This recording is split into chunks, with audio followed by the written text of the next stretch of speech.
this rhythm.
What is up, YouTube? My Cowboys family here, bringing you guys the latest update on our very own Dallas Cowboys. And of course, as always, thank you so much for joining us here tonight. Take a second to hit like, subscribe, hit that notification bell, follow us on all social media at My Cowboys Family, and of course, hop in the Discord. Link for that's in the description box down below. The season has officially begun, guys. Twas the night before playoffs. Playoffs kicked off today, but our game starts tomorrow. First game of the day. We'll explain all that in a moment. The wild card weekend has started, and more importantly, it's the eve of our first Cowboy playoff game. Hopefully the first of four. 4 wins in a row in the playoffs. That's what we're hoping for that 6 and beyond. It starts with the stinky Green Bay Packer cheese coming to town in Big D. That's right. Before we get rolling into our pregame preview, towards the night before our playoff game, we're going to talk about all the ins and outs and how we're going to win this game, along with your thoughts, some bold predictions, some score predictions, and much more. But first, let's rep those that rep us here on My Cowboys Family and our sponsorship board, starting with the sponsor of the week, the great Jason Renfro. Ooh, thank you, Jason. Appreciate you, of course, back-to-back like our 90s Cowboys. And, of course, not the only one. Representing around these parts, JD from DC. Yes. Thank you so much to the membership gifting king this week. Gifted 20 in the past week. Took the crown. Much love to JD from DC, repping that star in enemy territory. We also got Big D representing with 85 points on the stream, boss. Ooh. Holding it down as we get ready for tomorrow's game. Woo, man. Right now, Big D's going to lead us into it, repping that stream, boss. And don't forget why he's here. It's the man representing that Cash App King for 3 straight weeks in a row. None other than the man. Snug X. You know it. 3 weeks in a row. Much love to him. You know, when it comes to the leaders, I'll discuss them in a minute. But, man, we had Snug X drop another 20 yesterday after dark. $20 holler in the Cash App. Also, Kirk Burning with a $10 drop in the Cash App. And Gloria with 20 in the Cash App, in the PayPal. So much love to them. Also, Marissa Sparkle also dropping 30 in the PayPal. I'll explain everything in a minute because Marissa also has her star level membership that went and dropped today, along with Indian Boogie and the Navy Blue Crew and Darren Posey too. Don't forget Skeptical Fan pre-streaming a gifted membership. Another one, I'll explain it. He's in the lead now there. He dropped another $2 holler after that. Woo. We'll read out all those comments in a minute from Skeptical Fan and the rest. But also Mary Alvarez here, first in-stream drop with that $10 holler. And you'll see at the bottom right of your screen, hey, it's another raffle entry. Tonight's the last night. The deadline to get in this raffle or add raffle entry spots. Perfect time to talk about the stream and pre-stream drops, right? Mary Alvarez with a $10 holler saying, hello, everyone. Hope everyone's doing great. Let's get this win, boys. Go Cowboys. God bless you all. The eve of the big game. The eve of the big... I'm ready. I am ready. I know Mary's ready, too. Appreciate you. And by the way, we had pre-stream drop from Skeptical Fan with a $2 holler saying 24-17 Cowboys, I hope. Right? Same and here. even before that, he was sharing the love and showing the love with the gifted membership to Lost in Translation. Thank you again, Skeptical Fan. And congrats appreciate to that. Lost. Thank you, Mary. Appreciate you as well. And then booging on down. I just saw a gifted membership from NDN Boogie, who's in that navy blue crew. When you're in a membership, you can gift memberships back to the family, others in the chat, like Double R. Congrats to him getting that gifted membership from the great NDN Boogie. You know, showing it forward. Thank you so much, NDN Boogie. Thank you. Congrats there, Double R. Drop them if you got them, guys. I see other score predictions I'll be reading here in just a moment. But as you saw, there's a few different ways to, enter the raffle or, just drop the love in general here at MCF. You have, the super chat. You have the gifted memberships. There it is. NDM Boogie's just... Oh, wait, no. That's another one. That's another one. Man, he's moving up this board here on the gifted membership side with another one. Another entry there as well with those gifted memberships. Alan Huang. Yeah, again, congrats. Hey, congrats to Alan. And by the way, 2 back-to-back, that's 10. That means that no matter what, he's upped himself on another raffle entry. Much love to NDM Boogie. Let me update the board. I wanted to say, actually, before you start reading out all the ways of dropping the love, I wanted to shout out the leaders this week. Of course. Because, again, tonight, tomorrow, after we hopefully win this game, we'll have some new champions here, maybe some old champions representing all of our boards. Mr. FCF can touch base on how many entries people have here. Yeah, I can give a quick, just a few minutes. I'll give a quick kind of estimation on some of these, but I have they change by the moment right now, right? Within 1 or 2, probably. Yeah, something like that. So let me give a quick shout out here to the people leading the boards. Of course, Big D still holding it down with 70. He dropped there, but 75 points on the stream ball, still hanging on powerfully before tomorrow's game. We'll see if he hangs on tonight to that stream boss. But we also, when it comes to gifting the memberships, yes, NDM Boogie on the board here for us. I think he's in 4th place on the gifting side of things because, let me see here. Let me just make sure. Yeah, Roy Strasner. Actually, he's tied with Roy with 2 apiece. So much love to Roy Strasner and NDM Boogie, both of them with 2 membership gifting raffles. I mean, not raffle, 2 membership gifts back to the family here. Jason Renfro is in 2nd place with 3 gifted memberships.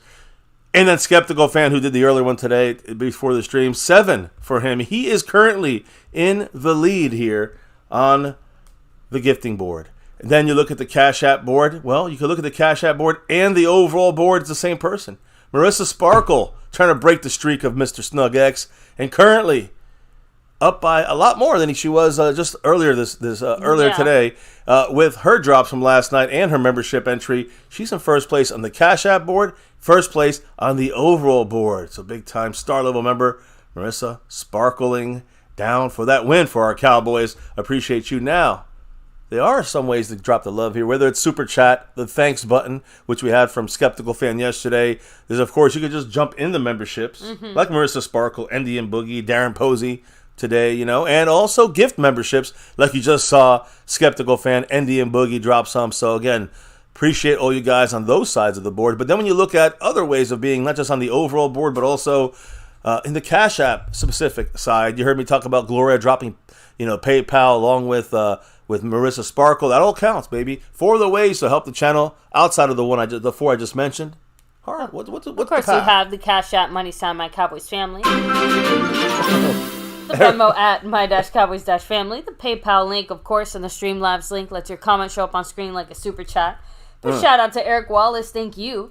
6 months in that Navy Blue membership saying, hey, all, tomorrow's a big game. Let's go Cowboys. Huge game. I cannot wait. You know it, Eric. Appreciate you, of course. Yes.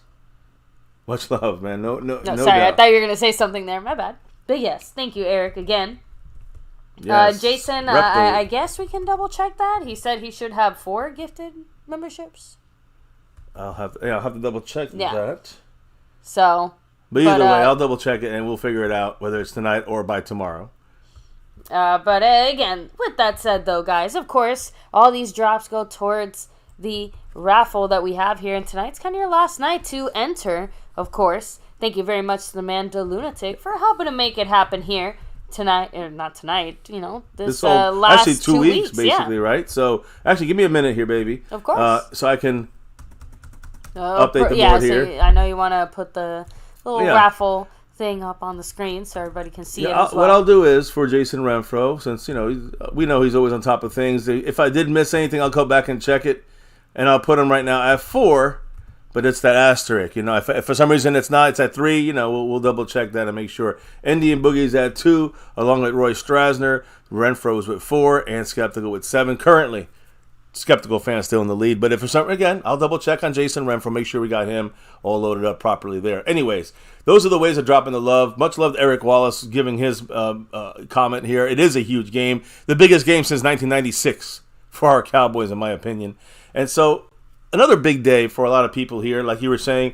But it's always a big day for the people that rep the top shelf membership boards for us. We got the navy blue, the silver level too, but then the top shelf star level and over everything level memberships, which we do nightly shout outs for, because hey, without you guys, we really can't do this as long as we do on the nightly for 6.5+ years. So baby, who are the fantastic family members in that star and over everything level? Thank you very much to Skeptical Fan, Jason Renfro, Lincoln Kane, Mary Alvarez, Andy Potched, Marissa Sparkle, Dwayne Brassard, The Lunatic, and over everything, C. Bass. Thank you so much. Appreciate you. Appreciate everybody here. Yep. Much love to everybody. And the last part of things when it comes to the special thing we got going on top of, of course, the big game. You know about the star level member, right, baby? The star level member raffle memberships, whether it is for the monthly membership, the monthly star level raffle for these jerseys, you get, sewn and stitch jerseys, Cowboy Mosh if you're in the star or over everything level. Mm-hmm. But that's on the monthly, right? That's coming in the next week and a half or so. We got a special little raffle going down here, big ass raffle from the man, the Lunatic. Thank you to the Lunatic bringing this. And let's not go over it here in detail, because there's going to be 4 different people winning a jersey apiece, sewn and stitched. Yeah, you know how it goes, guys. The same as we just said for the star level. A lot of choices, a lot of people, a lot of different players, old school, new school, a lot of different jerseys to choose from here, and styles. And of course, you got all different sizes and different for different kinds of people, men, women, children. So again, a lot to choose from. Some great jerseys, great quality, authentic, like the whole 9 yards. Thank you to the man, Mosh Man over there. But more importantly, you look at this, there's a couple different ways to get into this, and a couple different ways to get your chances up if you want to try to win one of these jerseys. Baby, why don't you run it down for me?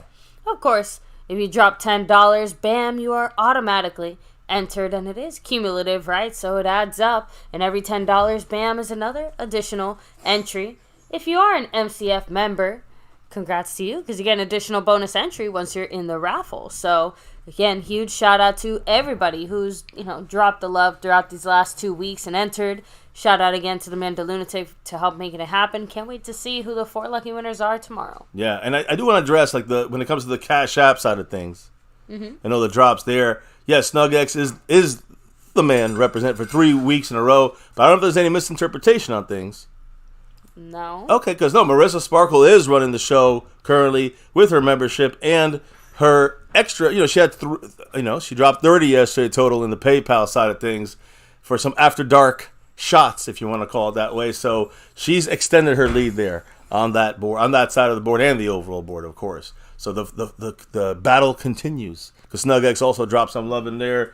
So did Gloria. So and Kirk Burning. So I just want to reiterate those drops from yesterday. I might have missed it, or I said it real quick. I wanted to make sure I got it out there and make sure everyone got represented properly. But again, as we keep it moving, you got to shout out the people in the house tonight, baby. Of course, we have Fuego bringing the heat. Cassie Stewart, much love. Mary Alvarez in the house. Brandon James, hello and hi. Rolando Rodriguez, what's up? Mike Aldana, hello and hi. Jason Renfro, of course. Thomas Garrett, the Superior Garrett. Griffon81, peace to you. Scorpio in the house. Clark motherfucking Kent, you already know. Eric Wallace, hello. We have, let me see who else. Double R representing Snug X. You already know why he's here. Dirty South MVP, hello. We have... Let me see who else. NDM Boogie in the house. Rolling back. I see Bruce got the toxic juice. Daniel Barry. Cogs. We have even Leaside Harold. Spoony Dog, much love to you. Juan Carlos in the house. We have to give a big shout out to Eastside and his stinking Texans that did beat the Cleveland Browns. I'll quickly talk about that in a moment here. Chris Plumage, here we go. Yes. Let me see. I think I shouted out Skeptical Fan, but just in case, Skeptical Fan always thinks skeptical. Always. Let me see. Is that as far back as it lets me go? It is at least on my side. So let me come back down. Make sure I didn't miss anybody just hopping in here, which I don't think I did. So, with that said. I know you wanted to get an update as well on something else, right? The membership, the raffle entries. Yeah. So I know a few people were asking. Yeah, just to give a quick rundown, I'll go through some quick names I have. Again, not including today's drops yet. But Jason Renfro, he's a couple away from 20 raffle entries. I think that's going to be with 21 with his being in the membership bonus raffle entry. Skeptic, you mentioned how to get into this, of course. So every 10 you keep going. If you're in the membership, you get a bonus raffle. Skeptical Fan has, I think, 11. I'm gonna say how many raffle entries, and you got to add one more or so for if they are in the membership side of things. But Skeptical Fan with about 11. JD from DC with also around the same amount there, 11. Mark has 9, I think. Calvin Richard has 8. Snug also with 8. Marissa with 7, 8 right now. Stanley Smith. This is over the last 2 weeks, guys. Keep that in mind. Stanley Smith in there is 7. Big D with 6. Smokey with 6. Mary Alvarez, I think she just popped up to 5 plus her membership bonus. So we got Bootzilla with 3. Dwayne Broussard with 2. Roy with 2. Again, a lot of these people get the bonus membership raffle entry. So if you hear 2 and you're in the membership, that's 3. But Brandon James also in this thing with 2. Rhonda Don with 2. Gotham Guy with 2. Zach Luna. 24/7 Cowboy, Randy Stites, all with 2. Stephanie Willis, Amazing Games, Freedom First, Frame Rippers, Ready Red, Haley 94, Ware, T Green, Rondo's Lovely Sparks. Everybody there with at least 1 raffle entry. So again, I think we have about, let me see here, 28 people officially I have in my count right now in the raffle, not counting today's additions. But I think everybody who jumped in today already was in the raffle. So there we go, guys. That's the updated situation.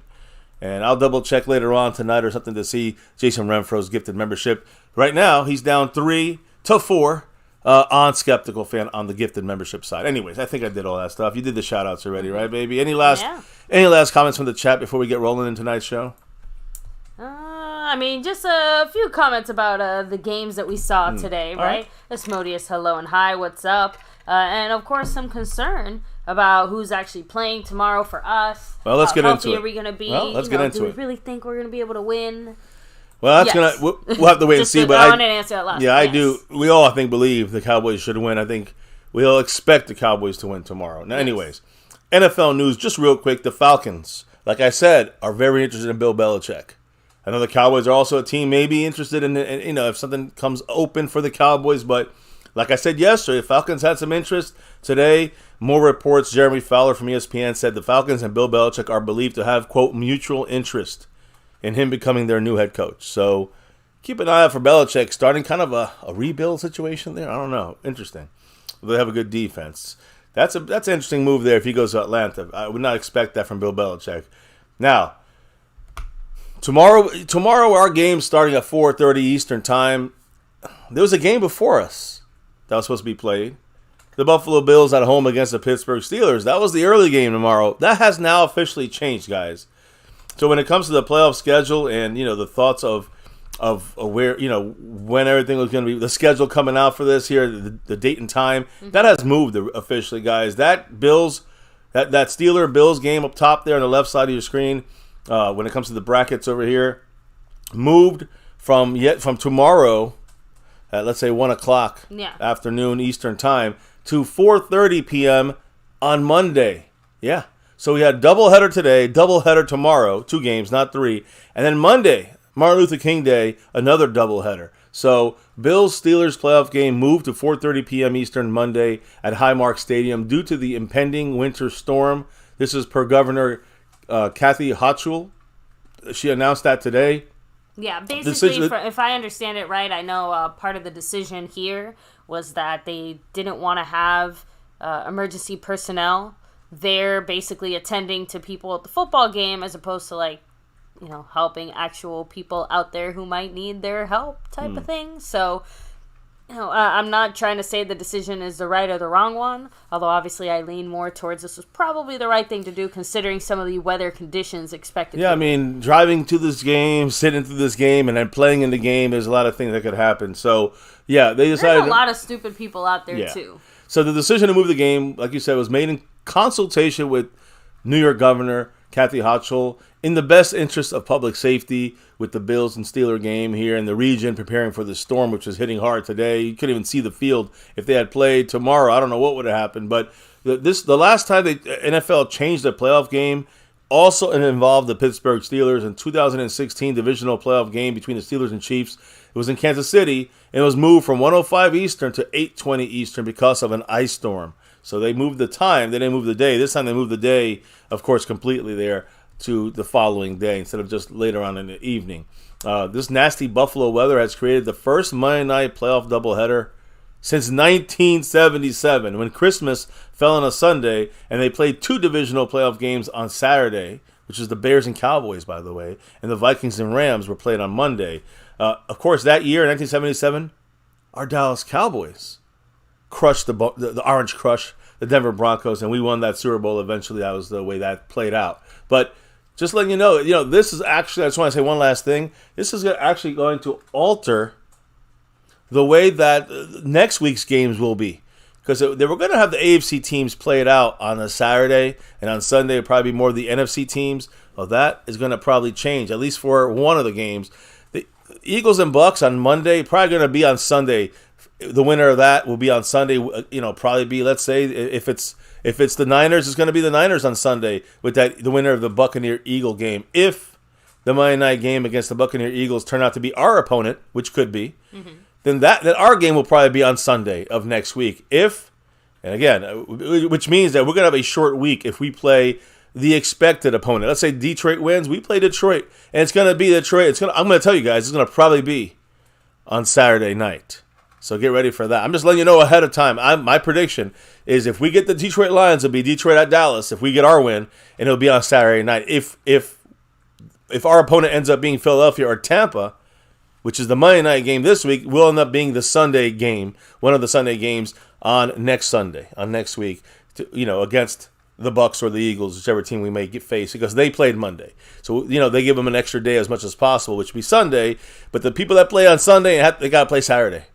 And we're one of those teams that might get stuck playing on Saturday in a short week against Detroit. So a lot of things change because of this storm, because of the moving of this AFC game. It actually affects the Cowboys if we win our game and we end up getting Detroit and Dallas. So one last thing I wanted to say as far as the games before we talk about today's first games in the AFC. We got Jason Renfro dropping that 232, $2.32 holler. Woo! Much love to Jason Renfro. What did he have to say? Go Cowboys. Go Cowboys. You know it, Jason. Appreciate you. And he, again, continues to slightly and slowly move up the board, trickle up the board on the overall side of things. And, hey, he's still in the running there in the gifted membership side and in the Cash App. So much love to Jason Renfro.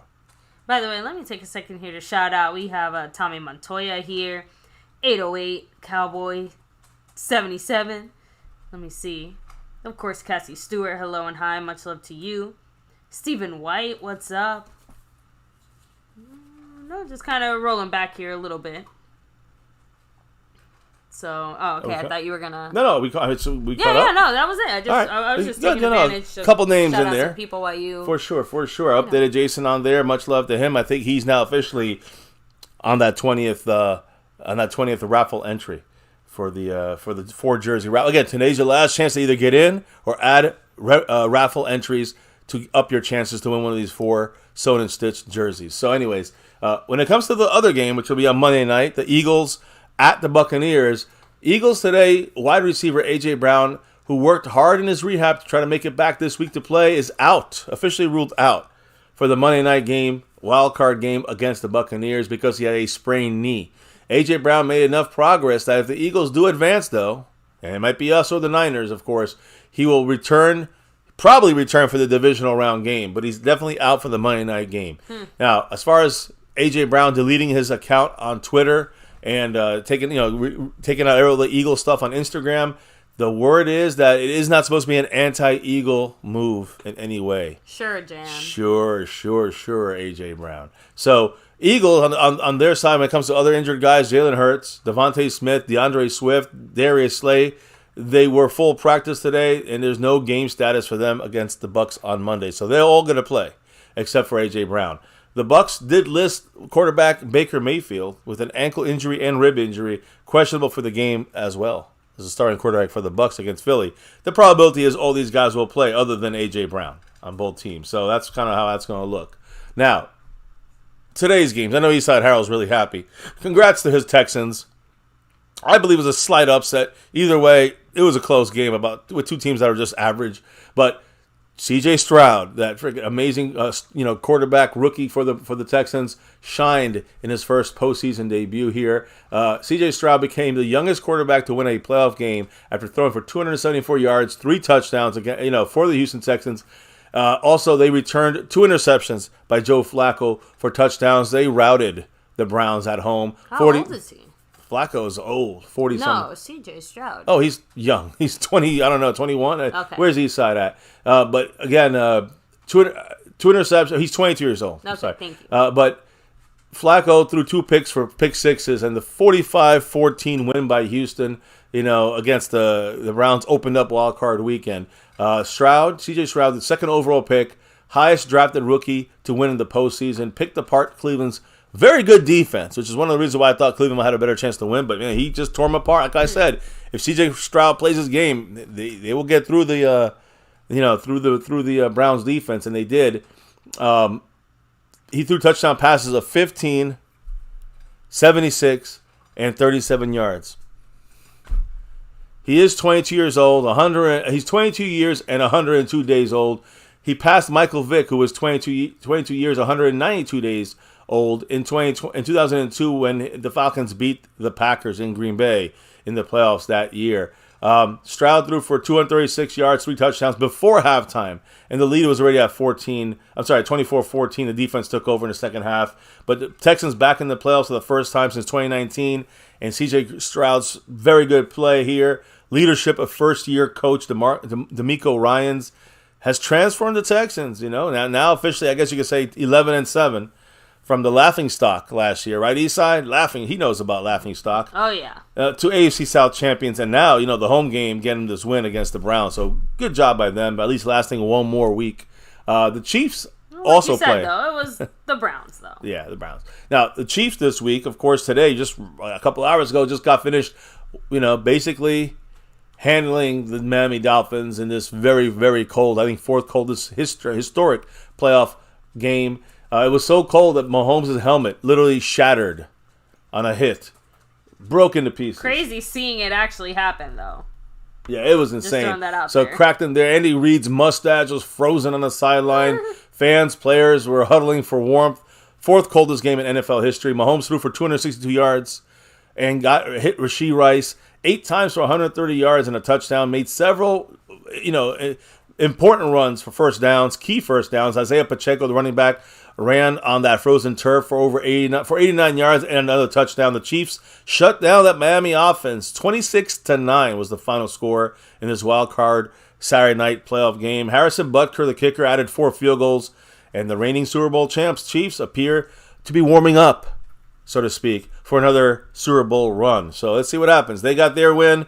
The Texans got their win. We'll see how this thing determines, for the rest of the weekend. When we see the Bills play, they'll be playing their game on Monday Night Football before we can find out what's going to actually go down with the way that who plays who next week. We got Juan Carlos in the house dropping that Tony Pollard $20 holler, and with that drop, by the way, outside of course chipping away at Big D's stream boss at 52 points now. That's right. He's also, yes, Juan Carlos also adds 2 memberships. Two raffle entries at memberships. That's right, but he is in the membership, so he does add Yeah. a bonus entry So there you as go. well. So exactly, guys. So again, this is the Lunatic Raffle, which we'll be touting all night long. This is the last chance to get in. That's Juan right. Carlos gets 2 because he's in. He gets a third one because he is part of the membership. It has its perks, and he has a chance to win one of these 4 fantastic Sona Stitch jerseys.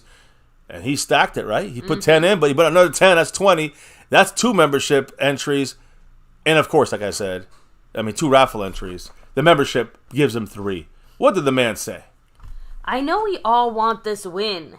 Everyone needs to show up big time tomorrow.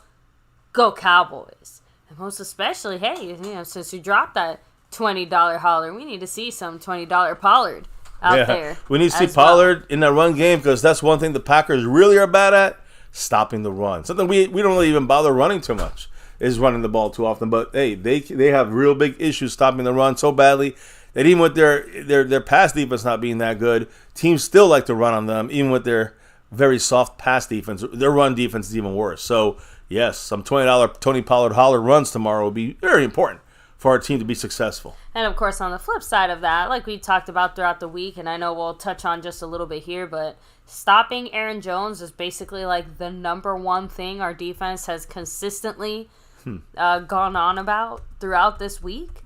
And it's not to diss the rest of the Green Bay offense, but it's just being realistic about what truly the biggest threat is. And, it's Aaron Jones. The run game. So we can stop him. We can certainly stop Green Bay from doing what they want to do. Yeah, well, that's going to be the goal. Appreciate you, Juan Carlos. Welcome to this raffle. And, hey, you got 3 entries, but they're still stackable for more if you wanted to. That's for everybody in the house right now. All brought to you by De Lunatic. Halftime of the game tomorrow, this Green Bay game, we will pick 4 winners, and each of them will get a jersey. So can't wait to see who wins that, along with us winning our game, right? So, yes, appreciate you, Juan Carlos. And, that's the playoff talk there. Just giving you the whole roundabout look there of the games that went down today, the movement of other games, how it affects the Cowboys, right? I say it's all Cowboy adjacent, right? It's always somehow connected. So now that we're done with that, baby, can I go into Cowboy news? Am I allowed? Am I allowed? So the Cowboys today made some roster moves, so to speak, today, guys. Elevations.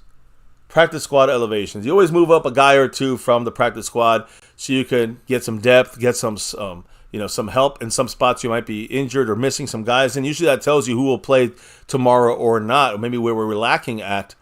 Well, good news. Where we're lacking at is somewhere we already knew, and that's at linebacker. And we brought up 2 linebackers today, guys, from our practice squad to be active for the game day roster.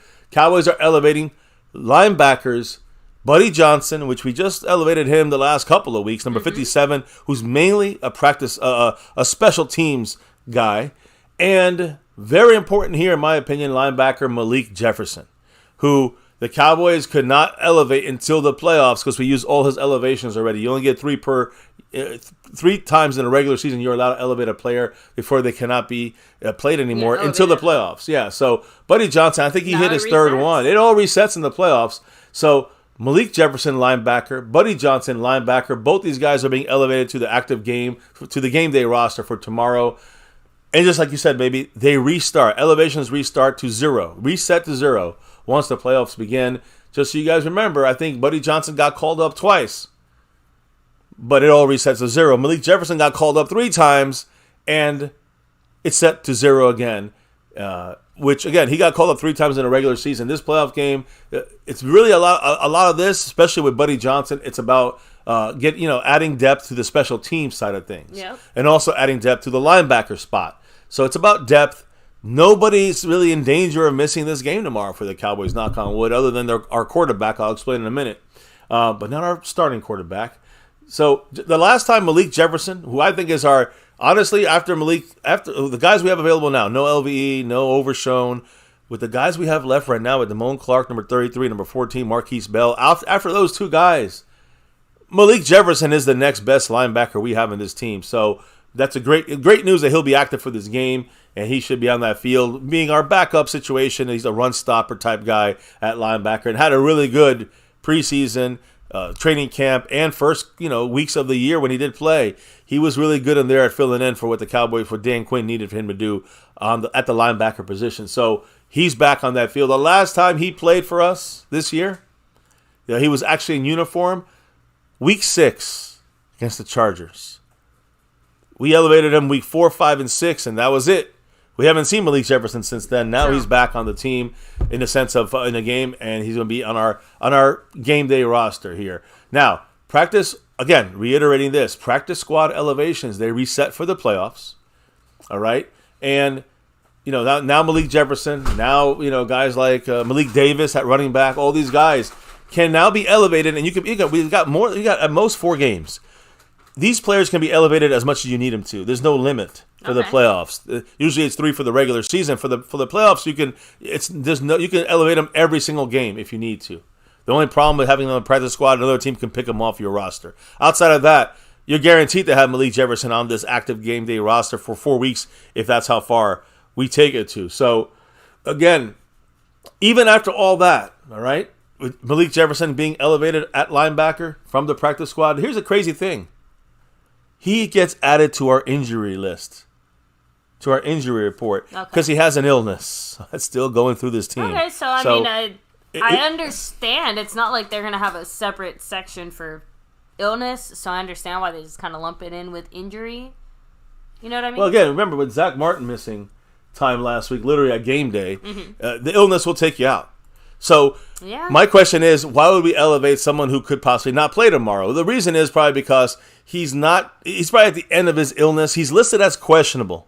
We elevated him up, but still listed as questionable for this game. Maybe that's why he's probably, like you said, on the tail end of that. And I'm assuming also, maybe that's why they have Buddy Johnson too, not just special teams, but he'll play linebacker again if Malik Jefferson cannot. But then there'd be no reason to move Malik Jefferson to the game day kind of active roster there. So we'll have to wait and see what happens. But right now, due to illness, Malik Jefferson is currently officially listed as questionable, but should be ready for the game, should be able to pick up some snaps at the linebacker spot for some situational down and distances for Dan Quinn and his defense.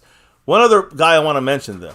A lot of people, we got $10 to get in this raffle, but that 10 is Cooper Rush. And Cooper Rush might be the only guy that might be out for tomorrow's game because of injury or illness. Because once again, Cooper Rush did not practice on Saturday today for the walkthrough.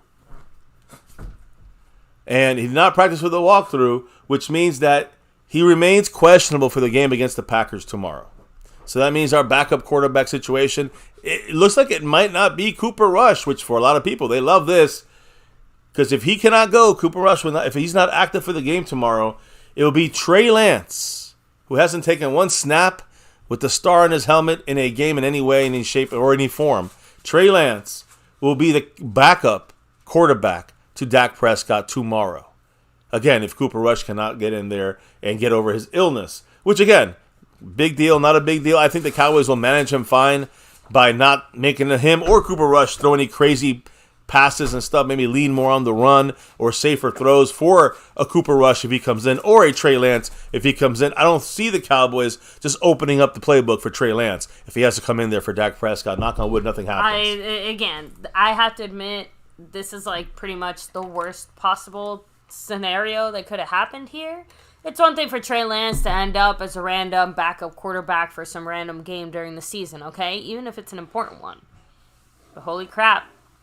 Playoffs, I'm just saying, like, even if it's just a handful of snaps, it just feels, dangerous to end up in a situation where he could be our backup. Well, but listen. At the same time, I'm fully confident that, he won't need to take the field at all. Yeah, listen. Unless we're blowing teams out like the Houston Texans did. Yeah, I mean, listen, the way I look at this is that Dak Prescott in the game, if he gets injured, if Cooper Rush gets in the game, let's say Cooper Rush is going to play.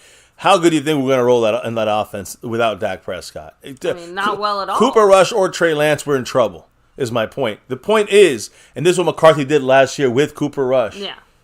And Dak is not hurt, guys. Just want to clarify that, since right. discussing the fact that Cooper Rush is hurt seems to have confused some people. Guys, let's not get too confused out there. Dak is 100% healthy, please. But Cooper Rush has an illness. He's questionable to play. He did not go through the walkthrough today in practice. All this means is that if something happens, guys, the word if is a major part of this sentence.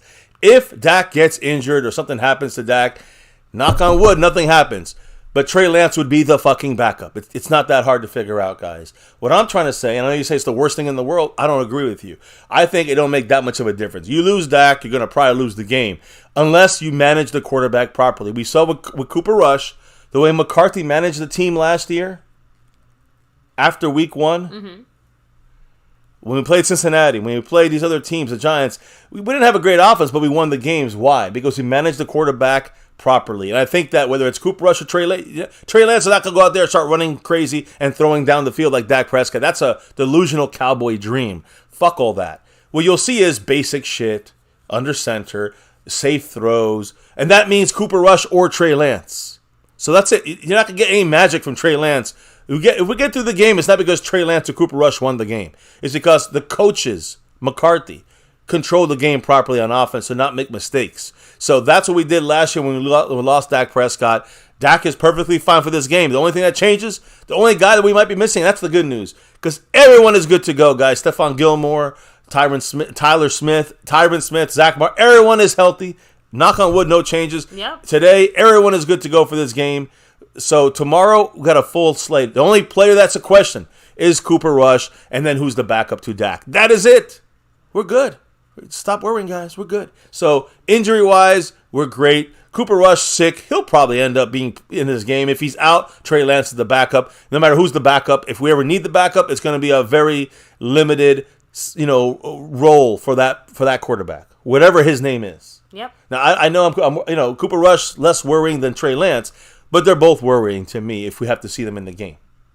So I don't really care. It's really up to McCarthy the way. If he's going to have Trey Lance try to play like Dak Prescott, we're in trouble. If he's going to have Cooper Rush try to play like Dak Prescott, we're in trouble. Whoever the backup is. So it's about managing to the skill set of that player. So I'm not worried about it, guys. All it does tomorrow is the possibility of Trey Lance being the number 2 and Cooper Rush being the emergency quarterback for one game, and neither of them ever being needed to be used. Unless, like you said, we're blowing out the fucking Packers. I'm not counting that at all right now. But if we're up by a lot and the game is over, we put our backups in, Trey Lance would be the guy that comes in, not Cooper Rush in those situations. That is it. That's our injury roster move situation. We're good. I'm happy. I hope you guys are happy about this. It is all good news there. Now, what about on the other side of things when it comes to any movement?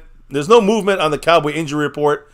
Cooper Rush still questionable. The only movement is Malik Jefferson because he's now on the active roster. He is questionable with an illness as well. Like Cooper Rush, they're both questionable with illnesses.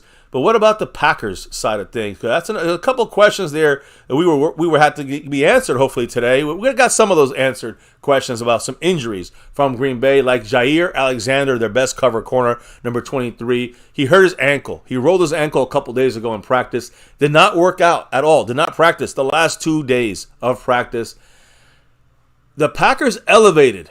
They only had one elevation today. We elevated two linebackers. They elevated a cornerback, David Long Jr., from the practice squad, with Jair Alexander listed as questionable, and freshly rolled ankle.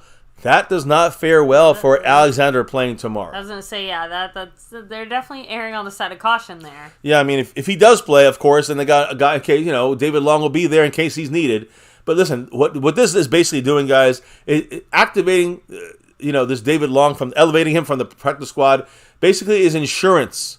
Because the Packers are not confident in the situation with Jair Alexander and his rolled ankle, even if he plays. Remember, guys, they're going to have to... Jair Alexander on the outside left or right corner, he's not a slot, he's not a nickel corner, but if he's on the outside, which he is, and he plays with that rolled ankle, when CeeDee Lamb is on the outside, guess who's going to be matched up against him? It's going to be Jair Alexander, and that's where we start cooking with that. I already told you guys, Keshawn Nixon, number 25, he's going to be in the slot. He's the nickel cornerback. He's going to see a lot of 88 throughout this game. But if he's on the outside, it'll be Alexander with that rolled ankle if he plays. If he doesn't, man, they're even in bigger shit. Got rookies back there and scrubs. They're in trouble. in their secondary. So that's why it's important that our offensive line blocks and blocks well, gives Dak just that little bit of time that you need to get these plays going through, and we're fine. We should be tearing this secondary apart. Even with Jair Alexander in the game, he's going to be slowed by a rolled ankle a little bit. So they're not sure about how he's going to be able to handle this game, if he's going to play a full game or even the game at all. He might be ruled out, Alexander. We'll see. Matt LaFleur did say this. He expects the decisions on cornerback Jair Alexander and wide receiver Christian Watson, who's questionable to play. They're probably their number one receiver there. Their decisions about playing or not will be made more like a game time decision closer to the deadline, which is about 90 minutes prior to kickoff. Okay. So you're looking at about 3 o'clock Eastern time, 2 o'clock Central. You will know if Christian Watson, their starting wide receiver, will play or not. If Jair Alexander, their starting cornerback, will play or not. But the point is, the Packers, by moving up David Long Jr., a cornerback, they're creating options if necessary, in case Alexander cannot play. So there you go. That's the breakdown on the Packers side of things. Now, any quick thoughts or comments on that before we move on from the injury side of things and the elevations and the movement of our roster? I want to make sure we're all on the same page and we're all clear on things as, we're rolling into this last-minute pregame eve preview of this huge playoff battle. You see Snug X saying, I don't know. Green Bay has left me with real trauma scars. We were supposed to beat them with Zeke and Dak's rookie year. Aaron Rodgers is on one leg that game. I'm having flashback and cold sweats. We were down 21-3 in that game, and Dak Prescott, rookie, brought us back offensively. The defense failed us in that game. We had Byron Jones, who was, good lockdown guy, but always, not scary coverage guy. We have a different defense in there now. We don't have to worry about Aaron Rodgers. I understand the scars. Trust me, we're 0-5. They beat us 5 straight times. They beat us 9 out of the last 10 times. There's scars there, but these scars should have healed by now. By our team. Our team needs to win this shit. No Steve Ash excuses. is saying underneath Dak, and I'm sure he's the number one quarterback this season. Right under him is Jordan Love and passing touchdowns. That's why I gave my score prediction being higher for both teams. Yeah. Basically, he thinks it's going to be a bit of an offensive shootout or just, a very offensive-heavy game. We're going to go through it again today, a little bit more deeper details, but we went through it the whole week. You pressure a little bit of pressure on Jordan Love, get him out there running out the pocket. You got to just, watch him run a little bit here and there. But outside of that, he's not going to create plays. He's one of the worst quarterbacks when scrambling out of the pocket. You get him pressured. He's 50% completion. I mean, I'm just saying. Get to him, and that ends the game. Again, you got to stop the run, too. Matt Batten said the Packers' defense is not very good. Exactly.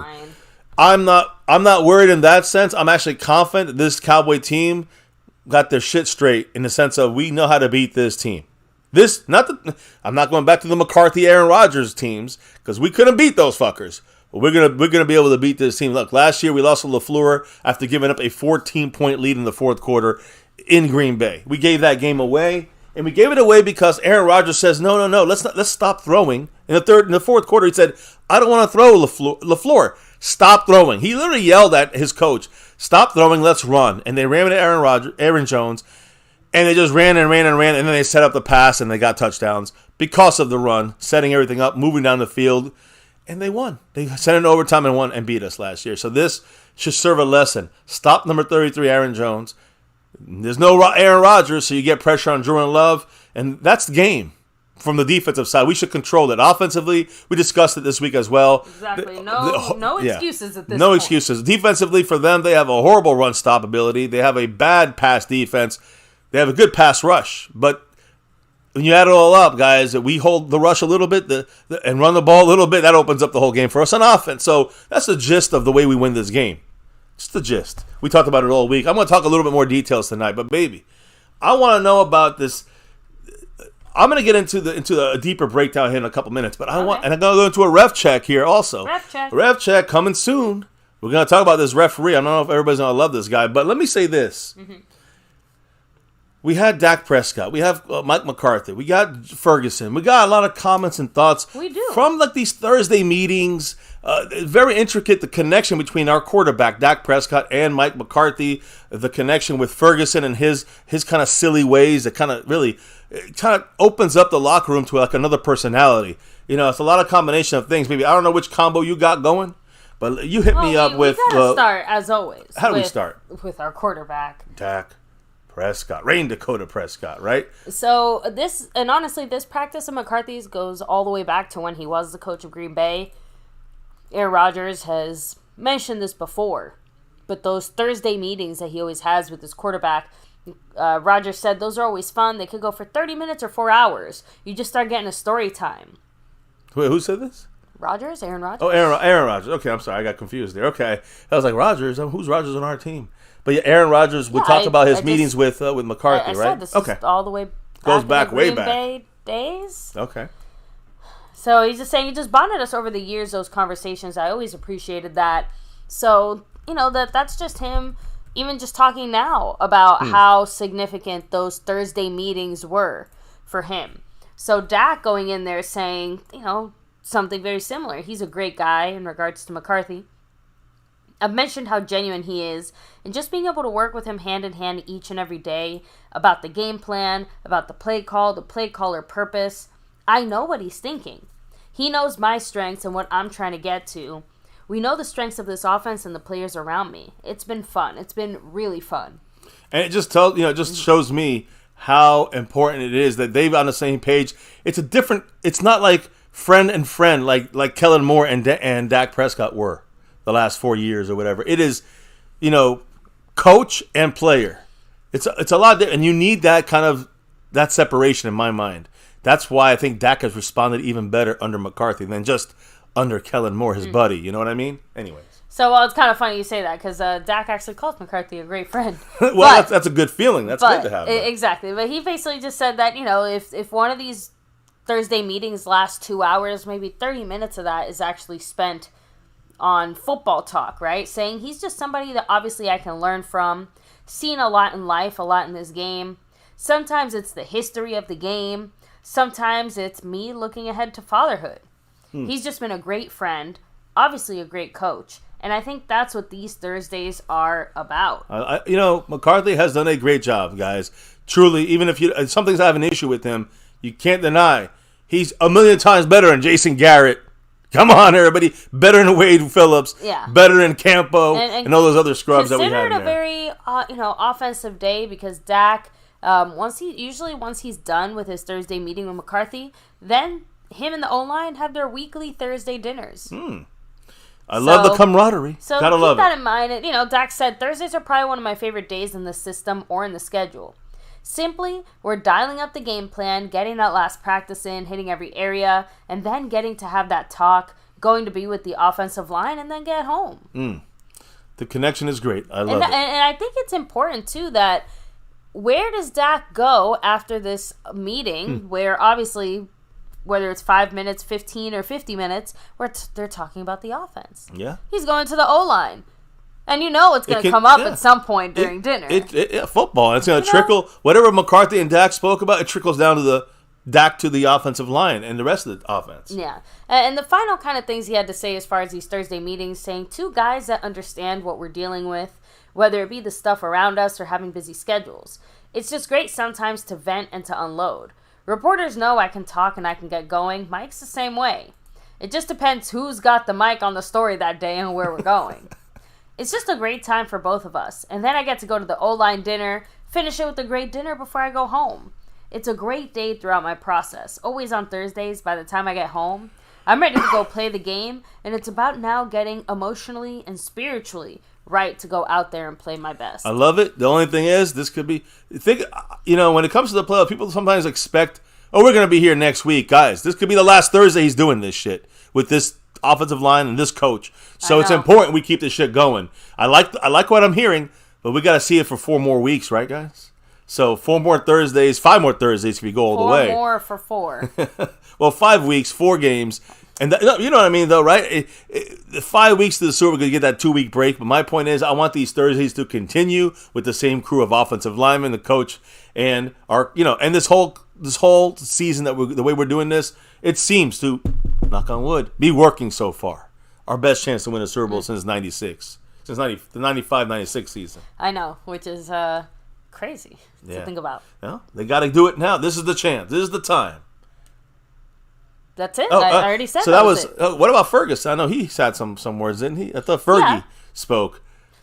So Ferguson, basically, he's a little bit off the rails. Kind of always has been from his youth. He grew up going to a private Catholic school where he got up to quite a few shenanigans, including... but he's always been a bit rough and tumble. He's a younger brother.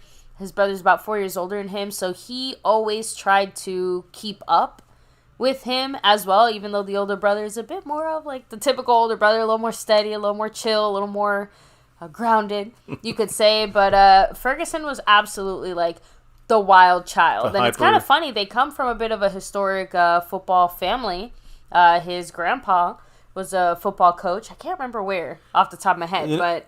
Probably Wisconsin somewhere. No, up there. I remember hearing a story about that. But Ferguson is, you see him on the sidelines always joking around. Yeah, and the reason I say that is because he's kind of known as the wild card of the team in a good way, though. Yeah. For example, our favorite thing that happened on that Thanksgiving, besides whipping the Washington's ass, the kettles. That's right. The turkey legs, right? So that was all Ferguson's idea, straight up, 100%. Like he birthed it. Yeah, when Turpin ran over there and Dak pulled out. Yeah, that was all Ferguson's idea. It started with him. Yeah. So the whole whack-a-mole part of it, like that was like previous year. Mm-hmm. Yeah. On top of that, he is also kind of the unofficial team jokester. I believe it. Unfortunately, no one can tell us any of his jokes because they're wildly inappropriate. And then the reporters were like, okay, well, just like tell us one or two. And they're like, yeah, we can't print that. God damn, that's too bad. Because here at MCF, we would go in details about these Sean jokes. McEwen saying he is honestly kind of made up. Someone made him up in a comic or a book or something. He's a goofy dude. He plays like he's a kid still. He's just out there having fun, trying to jack dudes up and having some laughs while he's doing it. I love it. He knows the right balance of when to have fun and when to go put in the work and get shit done. McCarthy calls him a glue guy, which is a term that's for a player who transcends his position group to bring people together.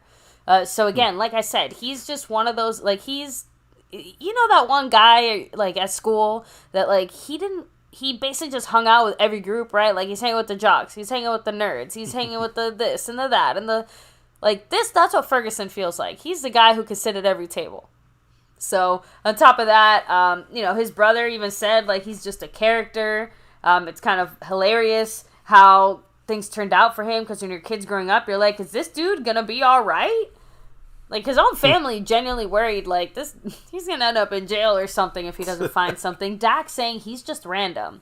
Random might be one of the best ways to put it. Obviously, some of it is inappropriate, but at other times, it's just so random, it doesn't make sense, but it's funny. During the game, he's locked in, but during the TV timeouts, yeah, he can crack some jokes, or he can say something about the other guys.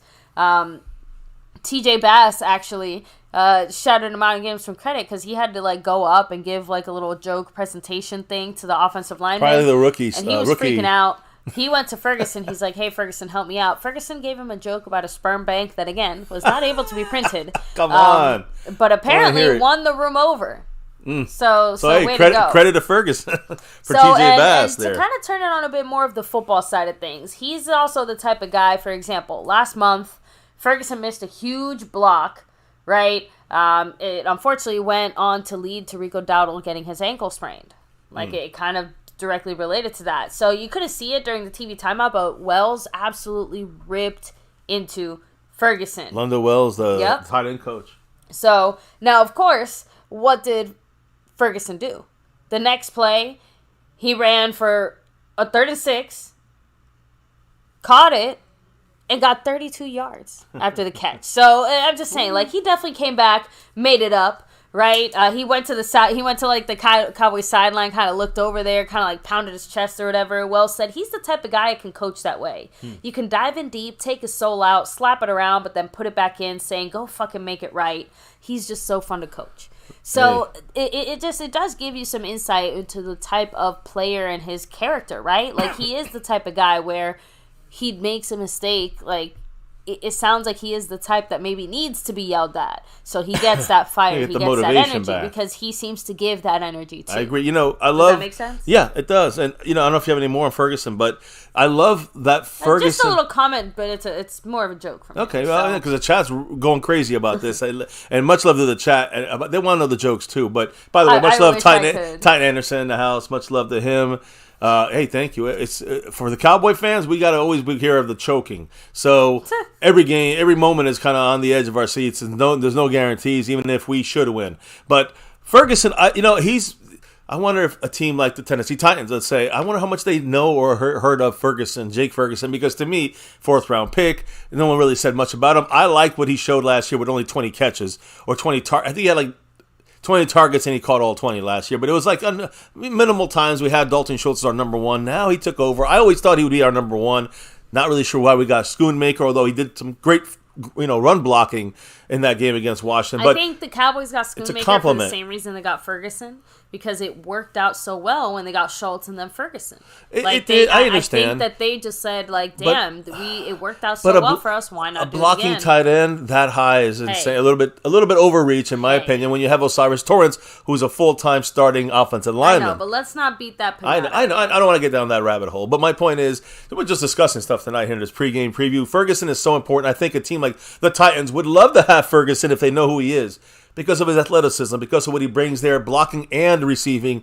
And he's not like a top 5 elite guy, but he's a top 10 guy across the board in every category. And for the Cowboys, the last 10 years, this guy is first or second in pretty much every category: receptions, yards, touchdowns, making guys miss, yards after the catch. He's 1 or 2 in the last decade.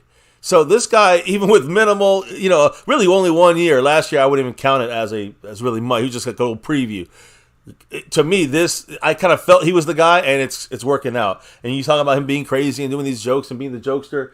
You saw him at the Dallas Stars game with Dak and the whole team. I love the camaraderie, the offense, the defense. They're all mixed together. Mm-hmm. But that Hendershot and him, they hang around like conjoined twins. And they're chugging beers. Ferguson out there just chugging beers, loving it. Hendershot's like high-fiving them.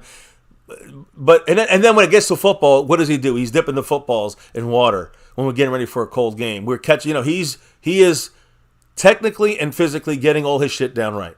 So that's what kind of guy we need on this team. It reminds me of almost like a Michael Irvin at tight end. He's gonna be crazy everywhere else, but when he's on that field, he's more than business, and that's what Ferguson brings to this team. I don't know, not my 2 cents on that little insight you gave us there, baby. I appreciate that. So no, of course, any other comments in the chat? Just the final thing. No, just like I said, the final kind of Ferguson comment. So he said that he's ready for the postseason, saying, "When I was a kid, I pretended I was in the playoffs. I was doing tournaments of flag football, pretending I was going to the Super Bowl, stuff like that, just wanting to get there. Saying, I'm playing tight end for the Dallas Cowboys. This catch is to go to the Super Bowl." And the reporter asked him, like, "Oh, you really envision yourself like playing for the Cowboys?"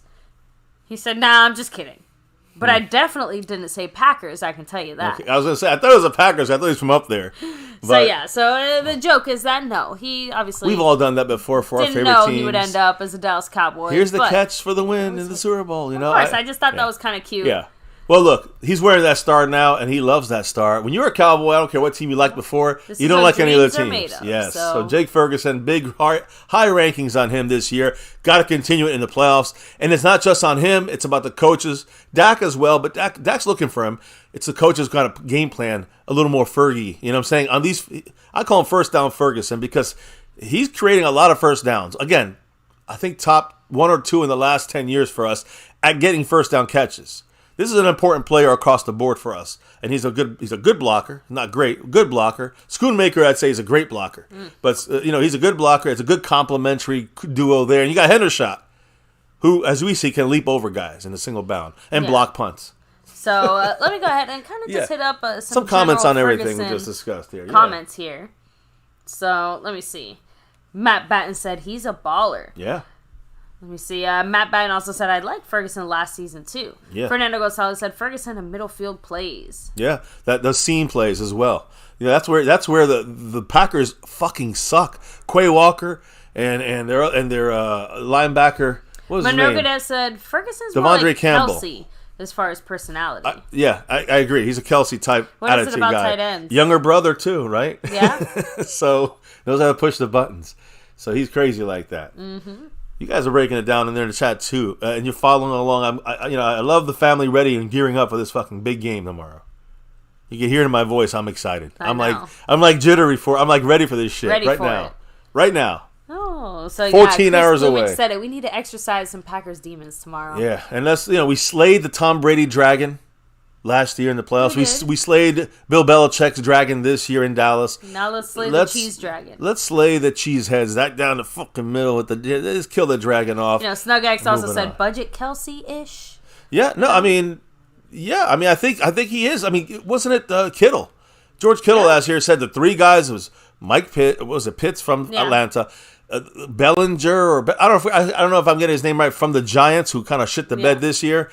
And the other guy he mentioned that was an up-and-coming tight end, so he'll be a top 5 kind of guy. Ferguson. Yeah, Jake Ferguson. So they see it. I was going to say, and so far he's not wrong. He's not. And, so after Kelsey, a little bit Kelsey-ish. And remember, he was at those tight end. There was only some tight ends that get invited to this. He was one of the guys invited, to this tight end clinic that they always do every year. Anyways, rolling on, guys. Great discussion there. He's the guy, Thomas Garrett. I told you, I knew he had some bit of a football legacy. He said Ferguson's a grandson of Coach Alvarez from University of Wisconsin. See, Wisconsin. So there you go. So like I said, his daughter is Ferguson's mom specifically, and it's funny because she's the one that even said, she's like, I wasn't the type of mom to go out there and say good luck. I was the type of mom to go out there and say kick their fucking ass. So love the attitude. I can understand that. Yes. You maybe see where Ferguson gets some of that from. Yeah, I want to end it with this with Ferguson, as we said.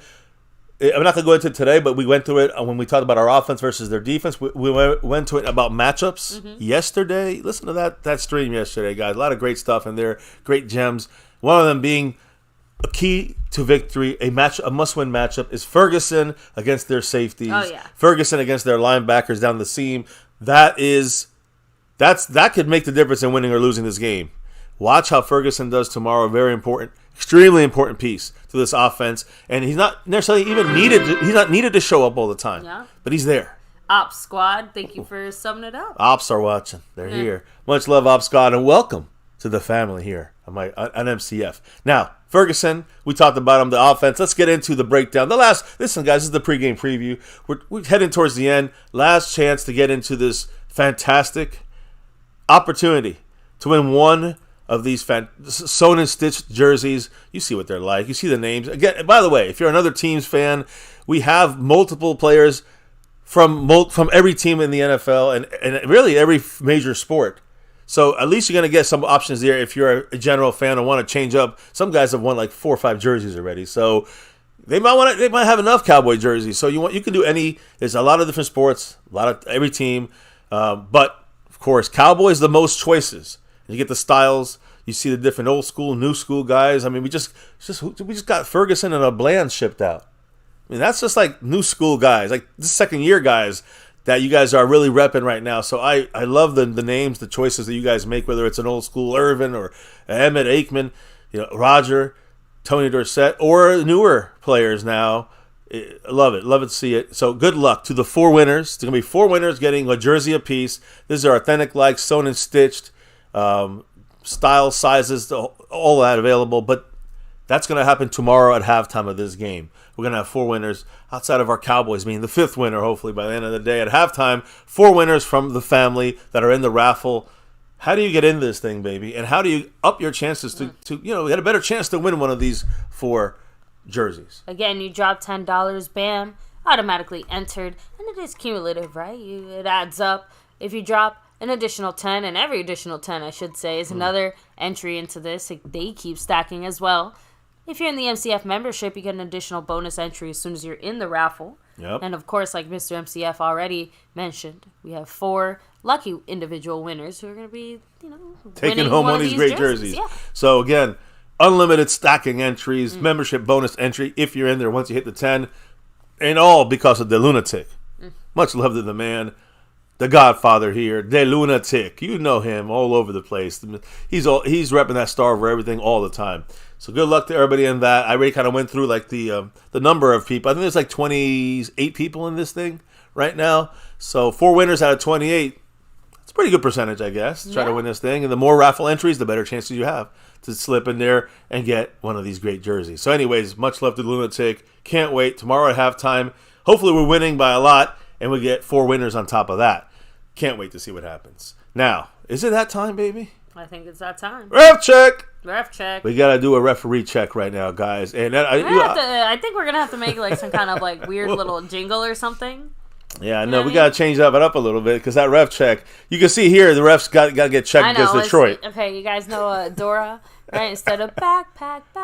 Ref check. Refs got to get checked after missing that tripping call, right? But anyways, we got a lot of blind refs out there sometimes. Let's talk about the ref for this game before we criticize, because we have to know the enemy. We always talk about that here. Once you know what the referees' tendencies may be, what they're known for, with the way they ref and their team refs, their crew refs, you know what you cannot get away with, but you know what you got to maybe focus a little bit more on. So let's see if the Cowboys do that tomorrow. NFC wildcard game here against the Packers at 4:30 p.m. Eastern time on Fox, by the way. Ron Torbert. I said it earlier in the week. He is our referee for this game. He is in his 14th season, his 10th as a referee. This is his 12th postseason playoff assignment. Mm-hmm. All right, it includes 4 wild card games in the past, 6 divisional playoff games, 1 conference championship game, and a Super Bowl under his belt, Super Bowl 56. So this Ron Torbert crew, they're obviously been in the league for a while, assigned to this Cowboy game against versus the Packers, which actually brought out a lot of reactions from the Twitter world, from the fan bases. Torbert and his crew have penalized home teams, which is us, home teams more often than the visiting team. In general, that's one of the tendencies. Penalties, of course they have. Penalties will be on the home team, which happens to be the Cowboys. And like most referees, he's had his fair share of issues when it comes to some of his rulings and decisions. And I know that the Packers had been on the shitty end of that side of things a lot of times in the history with this guy. So they're not very happy with him either. Fans from both sides do not like this referee, right? Because they've been screwed over by this referee, and his tendencies don't bode well for the Cowboys at home and whatever. And the Packers have had some issues with some of his rulings in last-second games. I forgot if that Seattle Green Bay game that he reffed, and it was like a tie in the end zone. They called it the Green Bay way. I mean the Seattle way, I think. And that they wanted to freaking send him death threats. But my point here's so the thing is, when you look at the Cowboys as a team, sloppy. We were called for the second most penalties in the NFL this year. Second most. We had 97 penalties. You always count them up. 97 through 13 games. You know what that average is per game? 7.5 penalties per game. I was going to say, that sounds about right. But over the last 4 games, the Cowboys have only had a total of 18 penalties over the last 4 weeks. That averages to 4.5 penalties per game. So lot better at there. Least trending. At least recently. More positively. At least recently we are. Now, what about Green Bay though? They have 105 penalties, and they're the 8th highest penalized team in the league. But are coming off Week 18 win against the Bears, where they only had 1 penalty the entire game for 5 yards. So, again, I just know this: through 13 games, we had 97 penalties. They had 113 throughout all 17 games. Obviously, we got to do better, and I don't know if we can just fix that now. So expect some penalties: 7.5 a game, 4.5 to 7.5 a game. Cowboys have definitely gotten better, trending that positive way, but we'll have to wait and see. Now, this crew, this Ron Torbert crew, he's the lead official in this game. What's the tendencies a little bit here? I'll get a little more into the details as far as the type of penalties, but what are the tendencies? He's been the toughest on home teams. Okay. Calling 107 penalties for 858 yards.